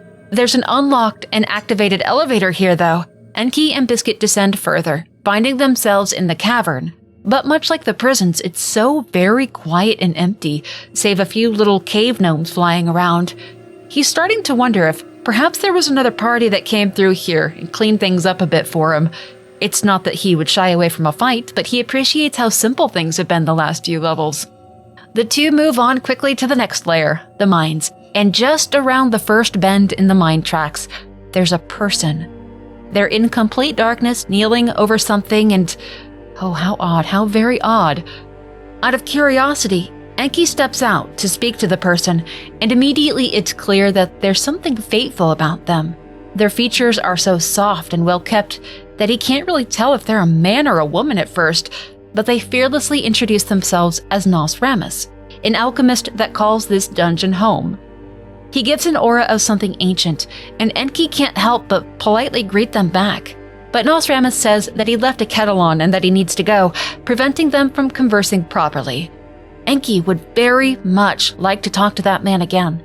There was something unusual about him in a most wonderful way. In the cave of the giant salmon snake, the dark priest is not fooled by the shining object in the water, but it might be something of scholarly value, so he wants it. He and Biscuit take the bait and battle the horrid-smelling water monster. Its flesh reeks to hell, but Biscuit would probably enjoy it, so they take their pound of flesh and collect the stone crown from the water. He knows that it's rather worthless, but it is well crafted, and the shiny rocks in it would make it look regal to the right people. While contemplating it, Enki swears that he can see something on the other side of this little lake. There's definitely something way over there, but it's just a little bit too far to see what. He'll keep that tucked away for later, if need be. He does have a few empty scrolls that he could write spells into, and he could pray for their learning, but those are valuable resources to have. He'll wait for walking on water until there are no other options. First, though, now that he thinks about it, he would like to move a little faster than this snail's pace he's been going at. There are yellow mages and ghostly beings walking about. Neither are terribly dangerous against his arsenal of magics. It is interesting to see the yellow mages so far in the dungeon, though. Maybe he should respect their insanity a bit more. They say that they're here as followers of Hor Hor, and that explains a lot about the blood pit. Thank whatever god is listening that he didn't muck around in that jelly. Hor Hor was once a ruling figure in the eastern sanctuaries, over 1,000 years ago. He was a sadist and a terror, but possibly one of the most powerful mages to ever live. It was said that he overthrew a new god with an enlightened soul named Betel, but he employed dirty tactics to do it, which strongly drew the ire of the other new gods. Not only did he not use his ascension as a new god as an opportunity to deepen his knowledge of the world and beyond, he enacted military campaigns against kingdoms to spread his worldly power and legacy. He eventually was replaced by a new enlightened one, but it doesn't sound like he was content just letting things go. Has he really been here for hundreds of years, trying to restore a body in a pit of corpses and collecting followers? That's kind of sad. Enki and Biscuit also find the old armor resting site. There's powerful magic coming from it, a soul bound to a suit of armor, so it's almost a certainty the anchor for all the ghostly figures patrolling the halls. And it's almost a certainty that Nosramus is responsible for them. They do make for one hell of a security system, and one of them is personally guarding a door into what looks like it might be Nosramus's abode. It'll be inconveniencing the self-proclaimed alchemist a bit, as he'll have to come recast his spells to get his patrols back, but Enki wants to talk to him so badly. So he destroys the armor and its spell, and he finds his way back to the home of Nosramus. The man kindly reintroduces himself, though he recognizes Enki from earlier, and he actually apologizes for his security system, rather than getting angry at Enki for destroying it. Nostradamus proves to be something beyond human. He is flesh and blood, but he's also hundreds of years old, if he's to be believed, but Enki has no reason to not believe him. Nostradamus suspected that Enki was here looking for the man from the prophecies, and lets him know that he's just a few floors down. As for himself, he has been thriving in the deep parts of the dungeons, studying a wide variety of subjects, but currently he's investigating the heartbeat of the Earth and the changes in nature that he believes are leading humanity towards extinction. He doesn't say much else about himself though. He's vague, and it makes Enki wonder what he isn't saying between his kind answers and polite smiles. He eventually asks for peace, and Enki understands wanting to be left alone, so he obliges. Hopefully the two of them will meet again. Next, the mines. And right away, Enki is on high alert. There are human sacrifices on the path, but their heads have been set out as a warning, a very clear warning. There are other people down here, and this is their territory. Probably not nomadic, so a village must be near. He quickly finds them while wandering about, and he is amazed to see that they're well established, and they seem to be comfortable in the dark. These beings must be from an ancient bloodline that existed before the upper levels of the dungeon were built. But what are they sacrificing humans to? That's not something done mindlessly or on a whim. There's usually a purpose to it. So what's the purpose? Enki suspects that the stone crown is from here, maybe taken by a human that was captured who managed to flee to the next level but got consumed by the salmon snake. Putting it on his head draws attention, and he's bowed to like royalty. So long as it keeps him off their torture racks, he's fine with it. But what are they worshipping here? And why stay all the way down here so deep in the dungeons? It can't be a good life or an easy one. And then he finds it. A place beyond his wildest dream, the altar of darkness, where the old god rests, the god of the depths. To think the old stories were wrong, not all of the old gods left this plane. Though he can't help but wonder, is this truly the god of the depths? Or is it a trace of them, a fraction of their true presence and power that exists like a lethal echo? The god seems quite alive, if just dormant. He must be completely embedded in the dungeon and the cause of the madness. Though, it makes him ponder. From what he understands, the chaos started not long after Lagard was brought here. Was he the cause of it, or was this the Cube of the Depths? That artifact claimed by the Northerners when they managed to reach Vinland. He'll be taking this, if not simply to study for a while. The chances of the God of the Depths actually letting him take this out of the dungeon might as well be zero, but it seems safe enough to carry for now. Despite how fascinating this all is, Enki doesn't want to stay in the presence of the old god. It's just too much. He and Biscuit exit the village through the houses and decide to reach the next level via a gore-covered hole in a wooden platform. He might actually rather be here than in the presence of the God of the Depths. The servants of Grogoroth are here, carrying out their Sunday special, consuming willing worshippers. These poor souls are probably completely lost in a trance and can't be saved from their fervor. There's no doubt in his mind that they've sealed their own fate by engaging in this ritual. And though it is violent, he feels mild pity for them. But when invited to participate, he accepts. He's confident in his ability to retain control over himself, and he is here for knowledge and power, no? Enki partakes in the celebration, filling his belly with the flesh of a willing victim, and truly does feel stronger after. He would be a fool to tempt fate and go back for seconds, though. He kept control over himself, and there's no sense in risking it a second time. The next level beyond this are the lower prisons, and Enki realizes he has gone too far. He can't leave the dungeons in this state. He has to go through, whatever that means. Well, it's no matter. The one he's looking for should be here, according to Nostradamus. Signs of the God of the Depths are here as well. His growths on the floor and an organ. That means the being in the abyss is almost certainly a part of the real god and not a trace. In one of the side rooms, there are murals depicting an ancient city, old books that aren't really of interest, and a ritual site. They're not unique in the dungeon, but odd to have in place of a proper office. The dungeon guards must not have come down here very often. He had heard of Rondon authorities allowing priests into the dungeon before it fell into chaos. So there might have been some Inquisition-esque behaviors taking place down here. Enki and Biscuit rip and tear through everything down here that creeps from the shadows, which isn't much. And then, there it is. He can feel it, even though he can't see into it. It's the cell that he's been looking for. And he's dead. Cut wide open, bled out, dead for a long time now. He wanted to learn what made this man so special, but apparently, nothing did. He died like any other human would. Well, so much for prophecy, right? Enki and Biscuit go to exit, but Nostradamus intercepts them. He confirms that the prisoner is dead, and he expresses what seems like disappointment at the sudden end of his role in the world. But his death doesn't mean that Enki's journey here should end. It was Lagard's deeds that brought him here in the first place. Can there not be more to the journey beyond him? His death doesn't have to be in vain.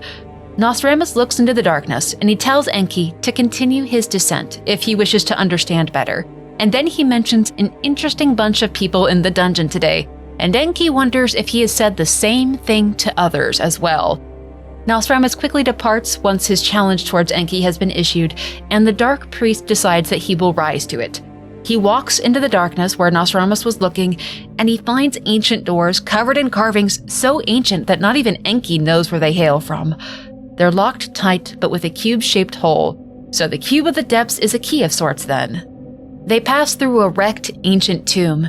There's evidence of grave robbers having been through, and the place is almost picked clean, but nothing here is problematic. There is an odd, sealed-off door in one of the chambers, but no worry, because straight ahead is the city, Mahab. He had kept himself from thinking about the city as he delved, as it wasn't really a part of his mission, at least before finding Lagard dead. But now he feels like this place was his purpose. The cavern it sits in is unbelievable in its size, but it's also dark, neglected, abandoned, and it feels like walking through death. There's something deeply wrong with this city, like it still gasps violence. He tries looking through bookshelves for knowledge, but the books are mostly rotten. A huge statue in the city square has nearly fallen apart. Old crates of supplies and merchandise have barely anything left in them. It is now Enki's turn to meet the nameless figure guarding the door to the Golden Temple, and when it mentions the Gate of Eternity, it perks his ears up. Oh, what is that? To reach enlightenment and understand his place in the world, he has to suffer through personal trials without losing sight of his goal. He wants nothing more than to understand his place in the world. And Enki's greatest calling is enlightenment. Nothing will prevent him from reaching it, save death itself. Now begins his search through the city. They encounter a Lord of Flies quite quickly, and this creature, it has no soul. So it's artificial then, or the product of some sort of magic, maybe both. But who would willingly create such brutish, awful-smelling, violent beings? They dispatch it quickly, but its presence indicates that this is probably going to be a very difficult area to traverse. Inside a building, they spot what at first looks like animated armor, but it's actually a man, a very thin one. It's not immediately clear what's physically wrong with him, if anything, but the knight doesn't speak. His eyes follow Enki, though, and it gives him an eerie feeling that this man might turn dangerous any moment. Something in his mind is very, very broken. Enki has found Cyril, companion to Jean, Sir Seymour, and Prince Buckman. But he quickly ends the conversation and moves on. The gaunt knight feels like someone he truly does not want to fight. Just where the hell did he even come from, and why is he down here all alone? For the most part, Enki dodges the attention of patrolling creatures. It's just faster and easier. There's no benefit in getting slapped around by a Lord of Flies. He finds his way to the temple district through the darkness, and a sign cues him in on directions and potential. The Grand Libraries, Tower of the Endless, and the Temple of Torment. And he can figure it out.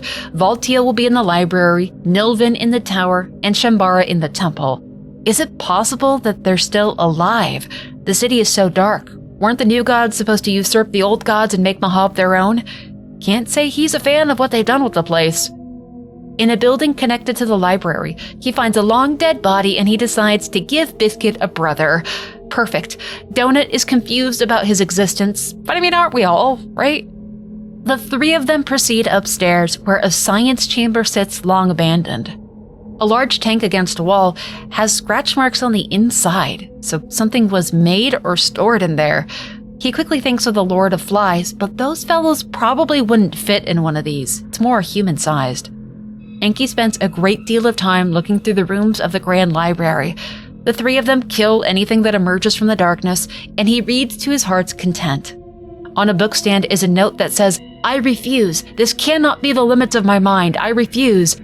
And it quite reminds Enki of himself not so long ago, when he was willing to sacrifice himself while hanging from a statue because he couldn't find any peace or satisfaction from the life that he chose.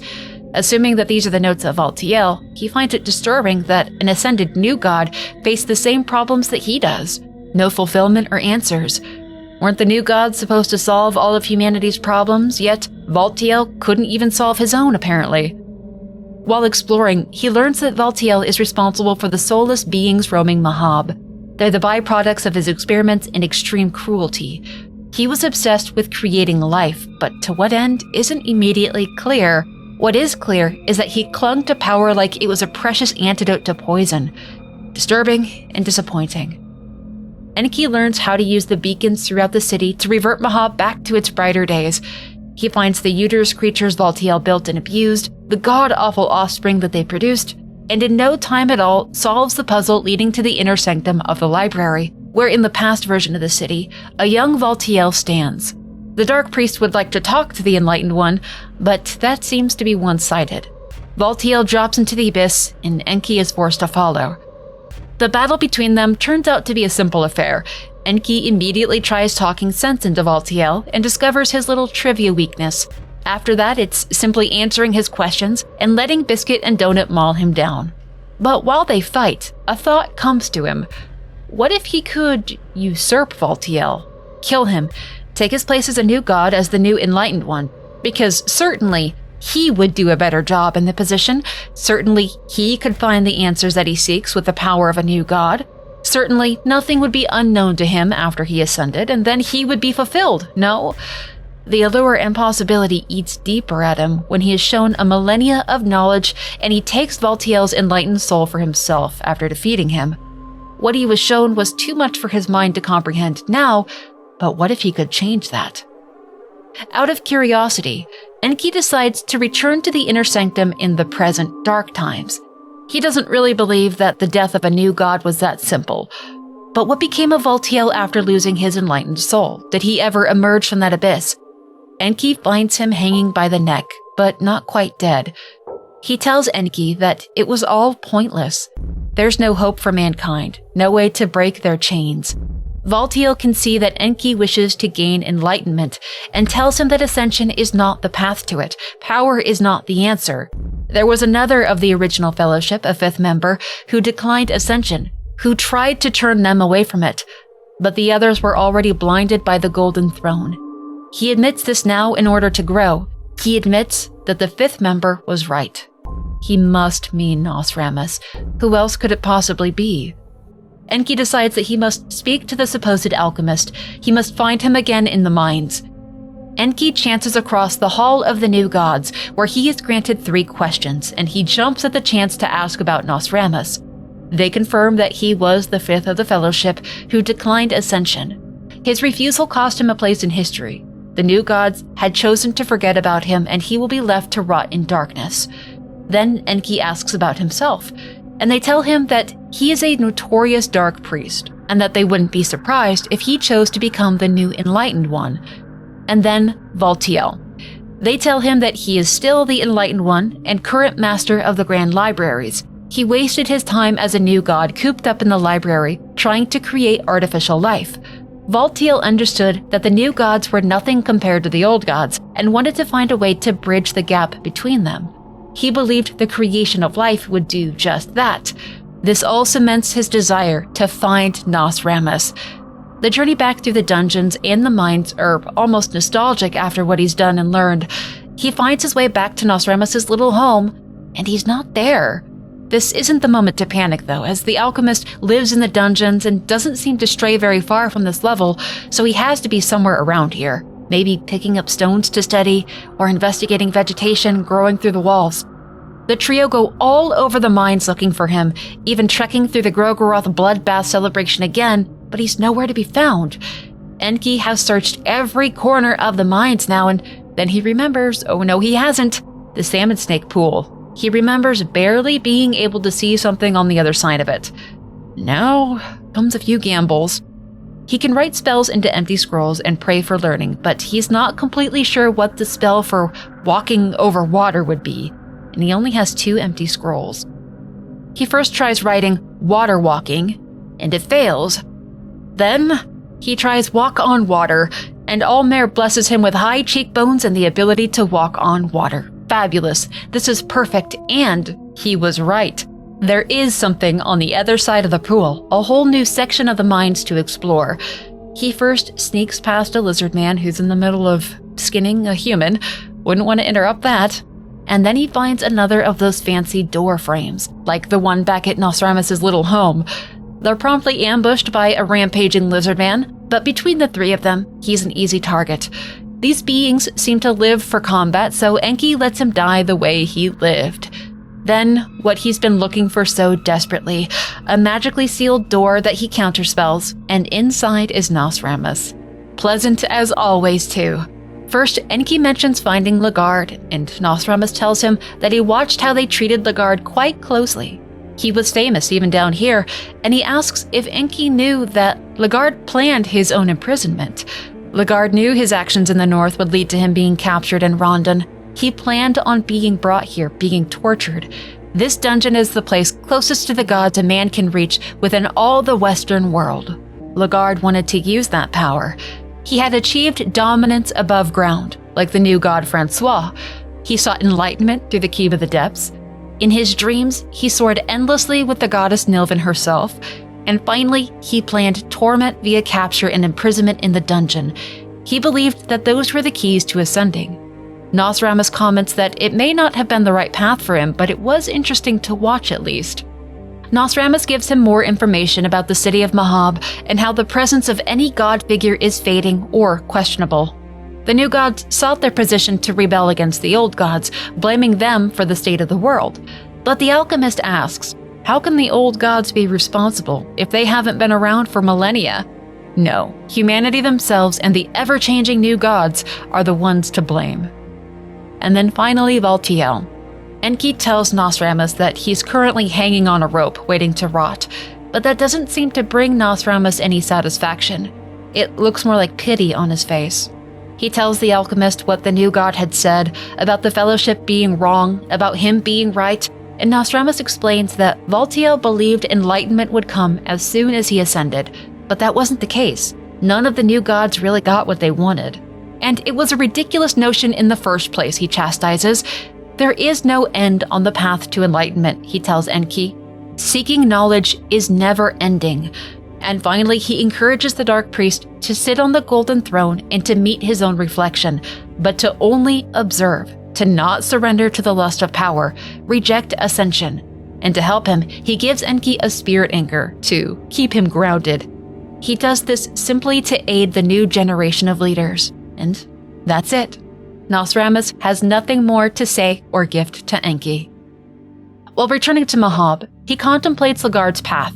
Enki holds the literal soul of the Enlightened One, while Lagarde sought to create his own enlightened condition within his own soul, sought to create torment within it, was intertwined with the endless soul in his dreams, and he already possessed domination. He thought the captain of the Knights of the Midnight Sun to be a fool in the end, but what if death was just a part of his journey? What if Lagarde knew exactly what was going to happen and everything is going according to plan? Oh, how interesting. But Enki knows that these things take time. He will certainly need to keep an ear out for rumors of his return one day. Enki follows the familiar route taken by those who came before him in these tales. He walks the dream of Nilvan in the Endless Tower, confronts his own past and death that he nearly welcomed, sees the story of a young man named Cahara and his lover Celeste play out, a large red-haired man named Ragnvaldr's tale of coming home to find his entire life destroyed by the Knights of the Midnight Sun and Lagarde. He wonders if it was this Ragnvaldr that made it to the dungeons before himself and cut Lagarde's throat wide open. He certainly wouldn't blame the Northerner for it. And he wonders if Cahara and Ragnvaldr came to the dungeons too, did they manage to make it out? During his fight with the Skin Granny, a tragedy occurs. Donut is killed.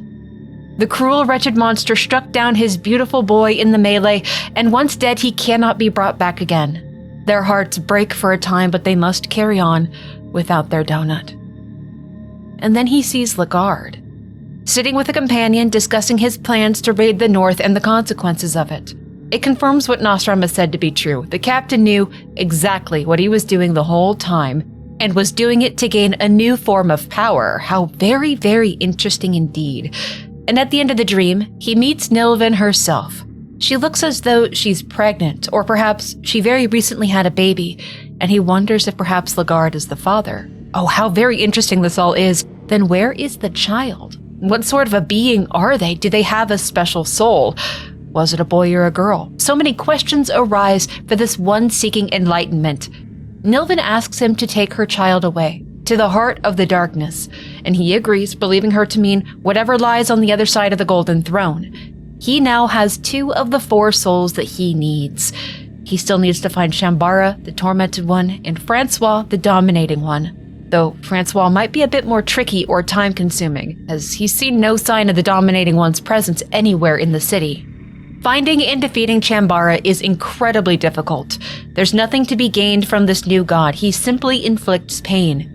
If only he would speak to Enki, but Shambara is struck down in absolute silence, with no one knowing the centuries of torment that he has experienced.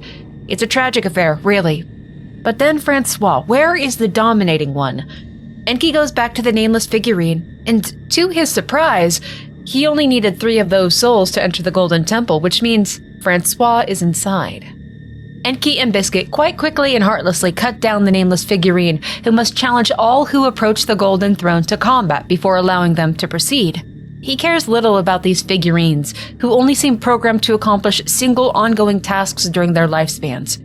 He first encounters Francois in the present version of the city, where he's old and ready for his life to end. Enki knows the stories behind Francois's deeds. He knows of his reputation. To see the dominating one as defeated as Valtiel was in the end is simply another confirmation that their ascension as new gods was the wrong path to take. He even gives Enki a key to the temple, and he asks the priest to go back to the past and to beat his younger self into a pulp. Well, I mean, if he's asking. Francois's caged warhounds give him a bad vibe, as does the old man's flippant attitude. There's a sort of meanness about it. So Enki opts to leave the Dark Temple quickly. They return to a beacon, travel to the city's bright past, and enter the Golden Temple back when it was still shimmering in the light. It is beautiful, but the temple itself had to have been the epicenter of anger here, right? If the Golden Throne or the Gate to Eternity is within. How many potential new gods walk these halls to go usurp one another?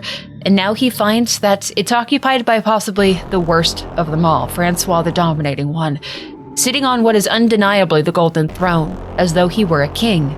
Francois's younger self is pure ego, contempt, and stupidity. The only force he knows is domination, which is expressed through violence, overpowering, and mockery. But he is the most dangerous combatant Enki and Biscuit have faced. The Dark Priest uses every powerful attack and restorative in his arsenal to quickly beat down the new god, and though things seem to be going well, Biscuit is killed. His faithful ghoul and his best bud struck down at the very end. It is cruel, and Enki responds by having all of Francois's limbs removed. But that's not the end. Francois reveals loudly that he believes that with another 100 years of vision-seeking, he will truly ascend. He has seen the true Mahab and thinks it will show him the path to godhood. Though the Francois that Enki saw in the present version of the city proves that belief to be folly. Francois will never ascend to anything more than he currently is. Enki mercilessly strikes down the dominating one, feeling no empathy with his end. He takes his dominating soul, places Nostradamus' spirit anchor onto his body, says goodbye to Biscuit, and all alone, sits on the Golden Throne. Where it takes him is a place not known to even Enki. The Void, a new world, the other side of the coin. Primal in every regard, and he's not alone here, of that he is certain. As he feels his way around, he finds collections of wood that look like they may have once been campsites, or maybe temporary shelters. There are deformed creatures walking about that ignore him unless provoked. Flying beasts sometimes appear, but worse, He can feel something massive following him in the shadows. When he feels that presence getting close, he has to hide in the ground and pray that it passes him by. But he does find his proper path, leading to a bright green hue. Being in its presence makes him dizzy. He doesn't want to cross over the river of it, but he feels his reflection on the other side. Enki readies himself, crosses over the bright light, and is met by Sylvian. No, it's a trace of her true self. It's simply what remains, a fraction of her true power, but still, it's visceral.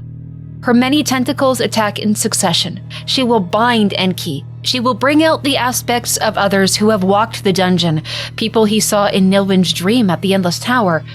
He will bleed, limbs can be taken. In one round, he can lose it all.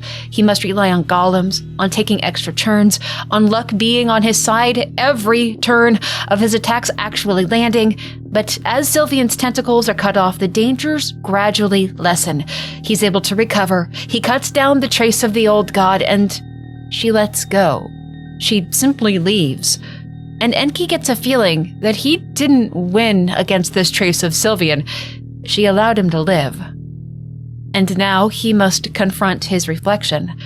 Nosramus warned him not to lose himself here, to not accept ascension, and he will listen. The reflection, the potential new god, tells him that for knowledge to grow, he has to kill his own ego and move on, kill his body, and let them continue his ambitions. The reflection, which is a possible future for Enki, tells him that knowledge is suffocating to those who cannot adjust, and he could not bear the world any longer after ascending and becoming the enlightened one. He had to change in order to continue existing. The knowledge he had gained made it impossible to go back. This potential god asks him, will he tell people about his achievements and hardship in the dungeon and share his knowledge? Enki answers that he will share his gospel, and he is told that stories of his endeavors will be passed through the ages and inspire many. The potential new god tells him that in the coming era, disease and war will bring mankind to the brink of chaos. All will suffer. He could have the power to stop the mindless killing, which would require he steps out of the void, or he could influence mankind via religion and slow change. Many would still die, but the impact may last longer. Which would he do? And Enki answers that he would influence the world through religion, not save mankind with raw strength. And he is told that in times of despair, people would turn to his religion for salvation. The potential god tells him that, though the coming dark age would be perpetual suffering, Enki's light as a new god would be a pillar of civilization's survival. He would be known as a merciful god, and the foundation of his religion would persist beyond other new gods and false apostles. He wouldn't have the power of an old god, but he would have the legacy of one. Yet still, Enki will not ascend. He saw what he would become, what he would be as a new god, and has chosen to walk away. He emerged from the void, and he took the grand libraries of Mahab as his own, not as a deity, but as a mortal who had claimed and kept the souls of the now past new gods. He learned methods to greatly extend his own life, just like Nosramus, and in those countless years of study, he too learned more about the exit of the old gods. He found the true never-ending road to enlightenment, and he shared his knowledge with the world by creating the Skin Bibles, detailing previously unknown information about many of the old gods. And in time, Enki became the most powerful mortal to exist.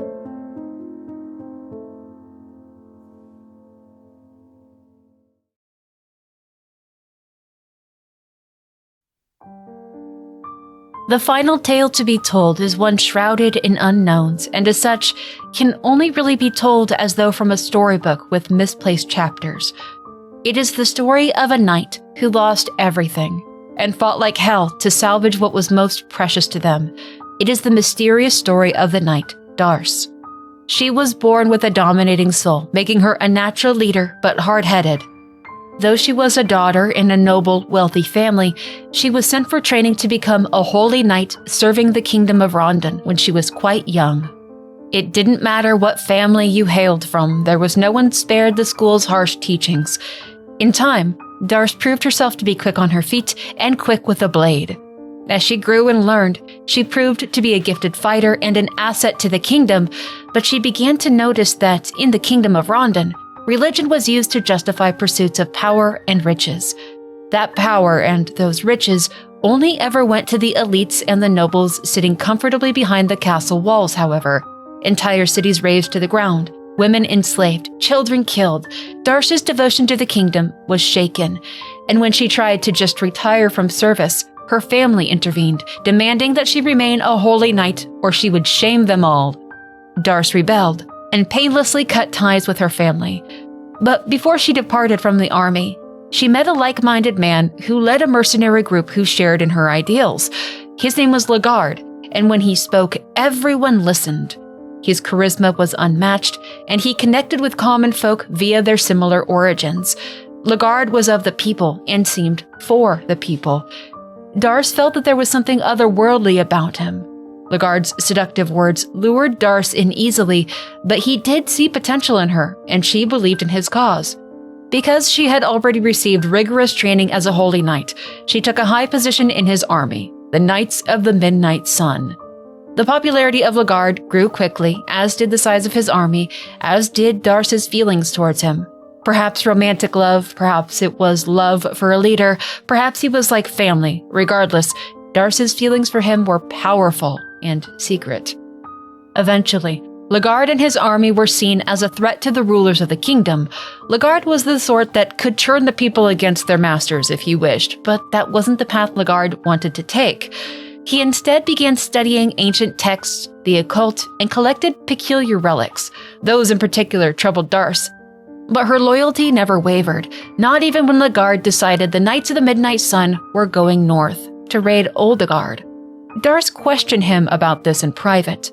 The two rested together, talking about prophecies, and Legard's matching the description of a figure in one, whose power and beauty rivaled the old gods, who would unite warring states not by the power of the golden staff, but by the power of a dozen pitchforks. When Darce questioned him about his choice to go north and reminded him that it would be an unpopular decision, he didn't care. He valued her input, but Legard stood by his choice. So, she would stand by his side when the time for battle came. The raid on the capital of Oldegard was senseless. Legard himself killed everyone who got in his way. They left countless dead, destroyed everything they came across, but for as terrible as it was still a minor act of violence compared to what the Kingdom of Rondon regularly did during power and wealth grabs. Legard got the cube-shaped relic he so desperately wanted, and the Knights of the Midnight Sun returned south to Rondon. However, the army of the kingdom attacked them. Legard's actions in the north were used as the excuse needed to have him arrested. The Knights of the Midnight Sun were practically wiped out, and Legard was captured, but Darce survived. And her priority was Legard. She knew that he would be used for propaganda and then executed. Darce found that he had been taken to the grim place called the Dungeons of Fear and Hunger, and though it was almost certainly a suicide mission, she rushed there as quickly as she could to save Legard from the prison, even if that meant turning her back on every principle she lived by. And from here, the story and fate of our brave knight becomes murky. Keep that in mind. Like the many who came before her, Darce valiantly fought her way through the dungeons, but she didn't care about rituals, evil, corrupted beings, old gods, new gods, naked bunny orgies, gore-filled hallways, or even what had taken place here. She only cared about finding him. She ran through the dungeon, searched every cell and room, killed anything that got in her way, quickly reaching the mines beneath the main levels, where she met Nosramis, who she didn't care enough to find again. Then on to the village of the cave dwellers, who barely tolerated her presence but did not strike at her. This place made her ill at ease, the same feeling she got from Legard's relic and artifacts. But there was something more to it, something primal mixed in with the discomfort. She did not remain to explore, instead quickly lowering herself down to the next floor through a hole in a wooden platform. She finds herself in the presence of the terrible celebration, followers of Grogoroth consuming each other willingly. It's stomach-churning, it's putrid, it's evil, it's terrifying. But still she does not stop. She does not slow down, she just can't. She can't let reality settle in. She emerges from the mines into level 7, the catacombs, where more cells seem to be. Of course, they would bring someone as important as Legard down to the darkest depths. She clears the rooms, kills the guards, and then this is it. She knows this cell is it. Legard. Shamefully, she hesitates for a moment before opening the door. Once inside, she rushes to the chains on the far wall, where the dead body of her captain is still strung up. Legard is dead. She is far, far too late. Her world has been destroyed. She has no home to return to. The Knights of the Midnight Sun are gone, and Legard, the man she loved, lies dead before her. All she could possibly do for him now is just find a way to get his body out of here, but as Darce steps away from the cell, that strange man from the mine steps out, Nosramus. He asks if Legard is dead and tells her that he thought he would have a bigger role to play, but the frail man's words make it sound like his death doesn't have to be the end. Legard planted a seed that continues to grow. He tells her to continue her journey through the dungeon, and then she will understand. He directs her down towards the end of the hall, where there are ancient doors that are locked, but it has a cube-shaped hole in it. Legard's artifact that he brought back from the north. It's too great of a coincidence to not be true, and Legard may have been able to get the cube here after his capture. She's awed by the revelation. Legard somehow was planning to get this door open. He seemed to have so many mysterious plans, but surely he knew that he would be killed if he was brought here. But what if he planned it? What if he planned her? What if he knew that she would come to save him, that he would be dead, and that there was something she could do about it? He was depending on her to make it here. He's depending on her to figure this out. He must have planned this, and now she needs to step up and do her part. She looks through the many books stored in the dungeon, and she finds some on alchemy and magic using, but she's not really sure what exactly she would be looking for. She finds a book about Sylvian and learns about flower magic, but that's not quite right either. She reflects on her education and what she was taught about the old gods. Grogoroth was too violent for life. Sylvian was more about creation and love, maybe that. But then she remembers Almer, who was raised from the dead 3 days after his crucifixion. What did Almer do? He had spent 3 days in the city of the gods, Mahav or something. What if he had found a way to resurrect his body while in the ancient city? What if the ancient city is what's beyond those doors? She remembers that creeping feeling she had at the cave dweller village. She'd always had that feeling around Legard's relics, and that cannot be a coincidence, so she rushes back to the village to search for the cube, or clues about its whereabouts. She is drawn to the altar of darkness, but she dares not look over the side into the abyss. She doesn't wish to see what is down there. Instead, she searches the small hovels around it, and she finds it. The cube. There is hope. Somehow, she can save Legard. She can bring him back. She takes it without a second thought, and the cave dwellers attack. She kills a few, runs wildly through the village, past a... what the piss is that? Back to the hole in the floor leading down to the next level. Knowing that the Grogoroth celebrators won't harm her is no comfort. She runs through the feast as fast as possible as the sounds of lip-smacking and flesh-tearing dances around the tight hallways. She bounds back to the catacombs, where beloved Legard's body lay cold, and up to the door. The answers are here, she just knows it. She puts the cube into the slot, and the door opens wide for her. Darce wanders the hollow halls of the Tomb of the Gods. Oh.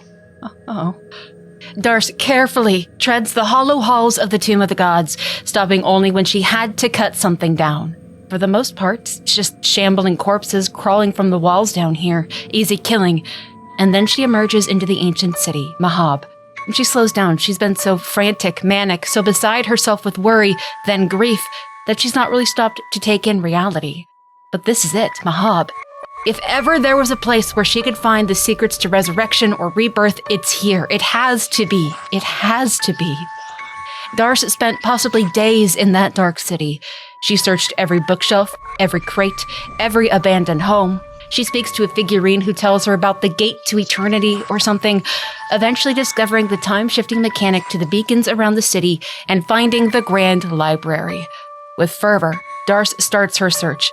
Every shelf from top to bottom, one at a time, with no clear idea of what she's really looking for. Anything that could bring him back, anything. He is depending on her. she can feel that there's something of value among these old books, and then she finds a torn page of what looks like instructions. It's occultic, and it says something about rebirth. How could this not be what she's looking for? She continues her systematic search, looking for simple, torn pieces of a page among the thousands of thick books. She looks in the bright past, in the dark present, but does not find any more pages in the main halls of the library. She unlocks the inner sanctum, finds a strange man standing on the shelves who throws himself down into the abyss below them. Who he was, what he was doing, what he intends, it doesn't matter to her, at least not right now. But as she looks through each shelf and descends lower, she feels that whoever he was, he's a dire threat and she needs to hurry the hell up. This is his domain and she is intruding. But near the last shelf, the light reaches. She finds another page. It looks like there's maybe one more piece missing. She quickly removes herself from the arena and returns to the main library. But it's clear there are no other pages here. She's looked high and low between each volume and novel. Darce eventually takes her search beyond the main library to the connected side buildings, where there's evidence of foul experiments taking place. Despite how confusing the large vats and pools of black ooze are, she rummages through every page and book on the tables and floors, then finding a room full of cages with bones inside. And on the floor is an old journal written by a victim of this place. It says, "All I wanted was to resurrect her. I loved her so. But now I am a prisoner waiting for my miserable end. I hope we will meet again, joined in the afterlife." And tucked in the book is the final page. This prisoner from hundreds of years ago was walking the same path as her, but she need not worry about city authorities stopping her. She has obtained each piece needed to make a full page of directions, and it's the instructions of rebirth. She puts them all together and discovers that it's a ritual called Rebirth of the Beloved, from the teachings of Sylvian and her love magic. Reading through it, Darce doesn't fully understand the many symbols on the paper, but they are engraved into her head.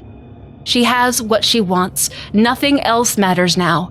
Darce flees the city of Mahab, back through the ancient tombs, to the catacomb where Lagarde is waiting for her. He is still patiently holding on for her, chained to the wall, drenched in his own blood. The brave knight carries out the ritual, Rebirth of the Beloved, as though a divine hand were guiding her. And from the flesh of Lagarde, a being emerges. "I breathe," it exclaims. "I am a god. Shed my human skin, I don't need it." And from here, I cannot say what is the truth. I can only present a possibility. Darce resurrected Lagarde, but it was not the same man that she loved, though that didn't really matter to her. He was now more than the man that died in this dungeon. Lagarde had experienced something in his death, possibly much like Aldmer, who went to the city of Mahab in death and resurrected 3 days later via the actions of his apostles. Except, this is a beast who wishes to bring terror and suffering akin to what he had experienced into the world. Lagarde claimed to have become a god, but to Darce, he seemed more a ghoul than a god, and she was right. Though Lagarde claimed to have ascended, he was no more a true god than any of the new gods that floundered in Mahab. That does not mean that he wasn't powerful, however. What became of Darce, the brave knight? It's been lost to time. Did any know of her deeds in the dungeon? Unlikely. But her loyalty to Lagarde did not waver after his horrific resurrection, and the rest of her life is a mystery. She may have gotten her beloved to the golden throne into the void, where he ascended further after facing himself. She may have nurtured the ghoul and supported his return to the world as he resumed his bid for power. This is where Darce's story ends, as the cruel world carries on. But as for Lagarde, it would take hundreds of years, but eventually he would realize that he was not a true ascended god. So he would seek power via worldly means and try to usher in a new god for mankind.